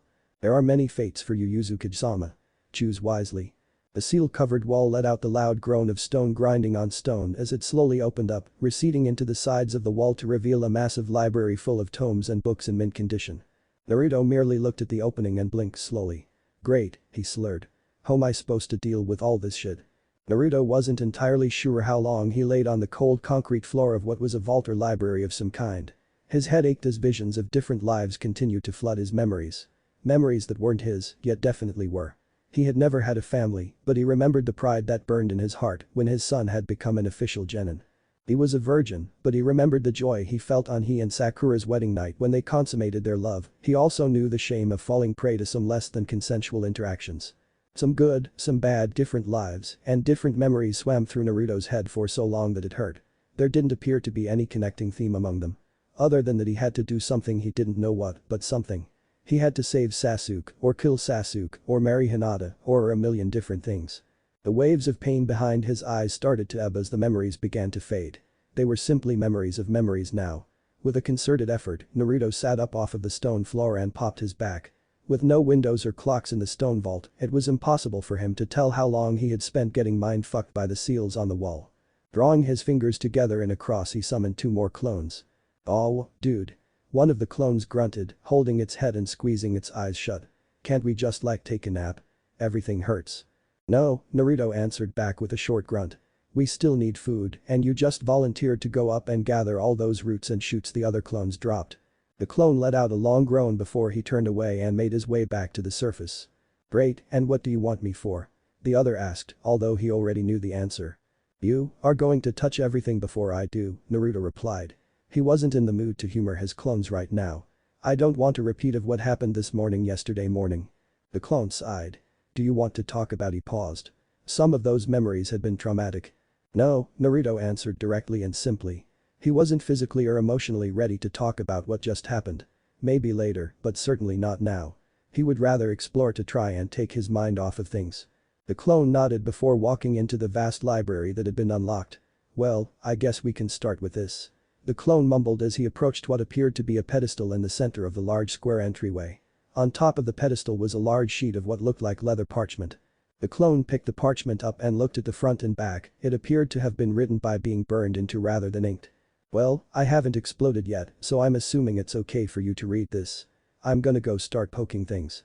Naruto nodded before grunting and grabbing his head, immediately regretting moving it so quickly. Naruto took the parchment and sat down on the floor, using the pedestal as a backrest to lean against as he started reading.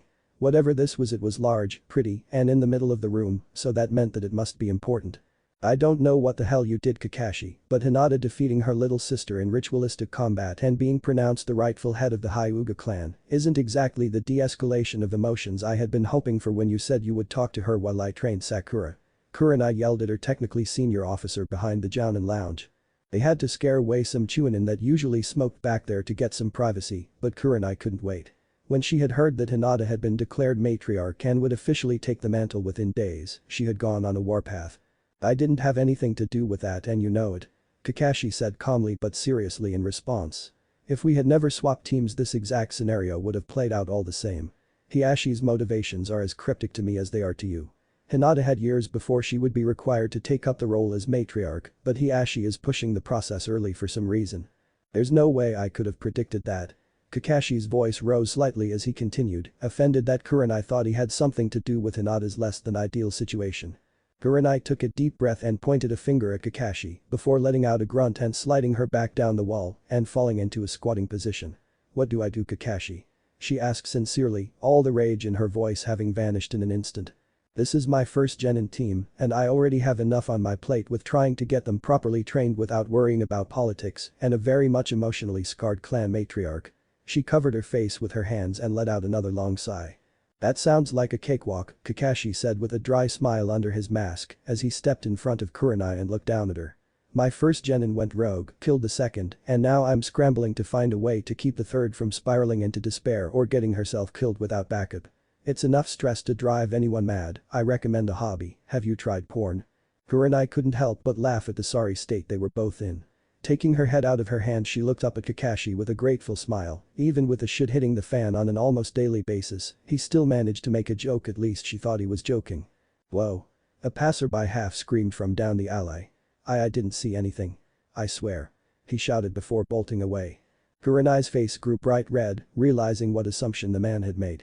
She and her co-worker, who had been seen eating together on several occasions, were now in a dirty back alley, with her squatting down as Kakashi stood in front of her and she smiled up at him from groin level. I give it half an hour before the whole village thinks we're fucking. Kakashi said dourly before walking away. Good luck with THAT. Shinigami, take me now. Kurenai groaned. Naruto stared at the parchment slack-jawed. If even half of what was written on here was true, then the entirety of his world had been effectively shot to shit and back. Naruto took a deep breath as he began to reread it just to try and get everything straight in his head. Naruto, if you are reading this, that means that the worst has come to pass despite our greatest efforts. My name is Uzumaki Ashina, I am the current Uzukage, and, I hope, your great-grandfather. In recent years the Uzumaki clan's skills in Genjutsu have accelerated beyond what I once thought was possible. In our advances we have made a horrible and beautiful discovery. I know that a man of your status doesn't have the time or the need for a lecture on quantum chakra energy conversion theory, so I will be brief. Through the use of micro-seals and exponential seal resonance we have discovered a method of prophecy. This method is far from perfect, and even the faintest of choices can send ripples through the tides of time, but we know one thing for sure. Uzushiogakure will perish. The methods and causes change, but through all of the calculations and variations, we have managed this truth remains constant. We know the death of our nation is inevitable, but its rebirth hinges upon you. I cannot go into detail, even the few things that I've written here, vague as they may be, have already changed the future in untold ways. Know this though, the people of Uzushiogakure know of you and their hopes and dreams ride with you alone. All that we have is now yours. We pray for you, Uzukage-sama. On a more personal note, although we have never met, know that I love you and I'm proud of you. Goodbye my great-grandson, long live Uzushiogakure. Naruto sighed and ran his hand down his face. Did I just inherit a country? Sasuke took a bite of his food lazily. He and Karin had just gotten through with another training session sans Orochimaru, and she had brought him some food from the cafeteria before they would split up to go to bed. So, Sasuke-kun, how goes the attempts to de-stress? Karin asked, making small talk like she usually did. Anything I can help with? I'm doing fine, Sasuke lied, it's just taking a while is all. Karin smirked, stealing a cherry tomato from Sasuke's plate and popping it in her mouth. I noticed you took a box of light bulbs with you to bed last night. You know that pushing yourself harder when you should be resting will just have the opposite effect of what you want, right? Sasuke grunted, it hadn't been since the land of waves that he'd had to work this hard to moderate his chakra levels. He tended to put a bit too much chakra into his techniques, but he hadn't thought it was that big a deal. Coincidentally enough, both of the times he's had this problem and Uzumaki had been right beside him, although Karin was much more bearable than Naruto had been. She was a bit too friendly, but knew when to back off. "I'll be fine," Sasuke replied to her, finishing his meal. You sure about that? You've got bags under your eyes and you've been slowing down during training." "I have not." Sasuke shouted, snapping at her angrily. "I can still kick your ass, even without the cursed seal." Karin raised an eyebrow, not saying anything but pursed her lips slightly. Unlike Sakura and the majority of Konoha, she didn't get intimidated by him easily. It angered him, but in a refreshing way, at least she wasn't a sycophant. "Alright then, let's run a little experiment then," Karin said. She reached over and grabbed a bulb from the box. "Try again." Sasuke looked at her suspiciously, but took the bulb and put his goggles back on. He pushed his chakra into the bulb, managing to make it flicker slightly before it burst. He tossed the remaining nub aside. "Was there a point to this?" he asked Karin. "Yes." She replied with a smile. She stood up and offered a hand to help him up. He took it, standing up and looking down at her with a sour pout. "For the next 24 hours you'll do as I say, and if I'm right you'll be leaps and bounds closer to your goal. If I'm wrong, I'll stay out of your hair and stop pestering you to relax." Sasuke squinted at her. "I'm your superior, remember? Orochimaru said so, I don't have to listen to a word you say." He didn't know if he liked the idea of being subject to her whims for a day. "That's true, and I can't make you do this, but we both know you haven't been making progress so far. How much damage could a day off do? Besides, if you're right then I'll stop bugging you." She smiled. Sasuke growled slightly before sighing. "Fine, but I'll make sure that you keep your word when this doesn't work." "Understood." Karin smiled at that. "Perfect, then starting tomorrow morning we'll begin Operation Shut Up and Relax already. CUTHEN." She giggled in an almost evil tone as she walked away. Sasuke sighed. 24 hours, and she'd keep her mouth shut from then on. He could manage that, right? Naruto would have loved to start dissecting every last book on all of the shelves the second that he finally understood the implications of inheriting a nation. How the hell was he supposed to rule a nation alone?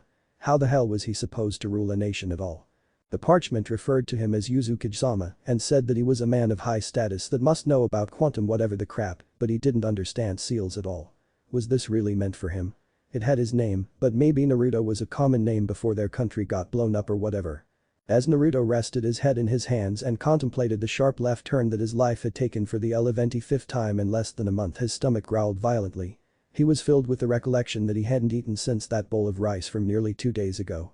"Clone-kun, go get that other clone to hurry up, alright? I'm starving, and I'm not exaggerating this time," Naruto ordered, somewhat grateful for the mental break of worrying about food instead of fate and stuff. "You realize I'm starving too, right?" the clone asked from the floor.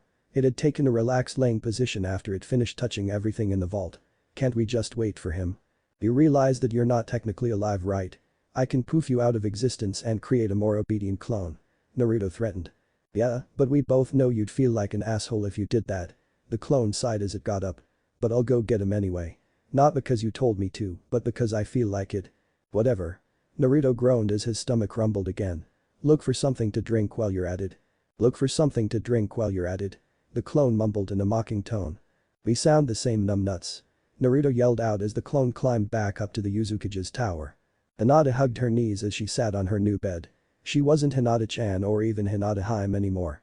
She was Hyuga-sama. She was now the official matriarch of the Hyuga clan. Her father would act as her regent until she turned 16, but for all intents and purposes, the entirety of the Hyuga clan now rested on her shoulders. Her father had taken a room near the rest of the elders, and she had taken her place in the clan head's room. Her mom's room. It had been remodeled since her mother's death, but if she focused very carefully she could almost make out the scent of her mother's perfume in the air. Or maybe it was just her imagination.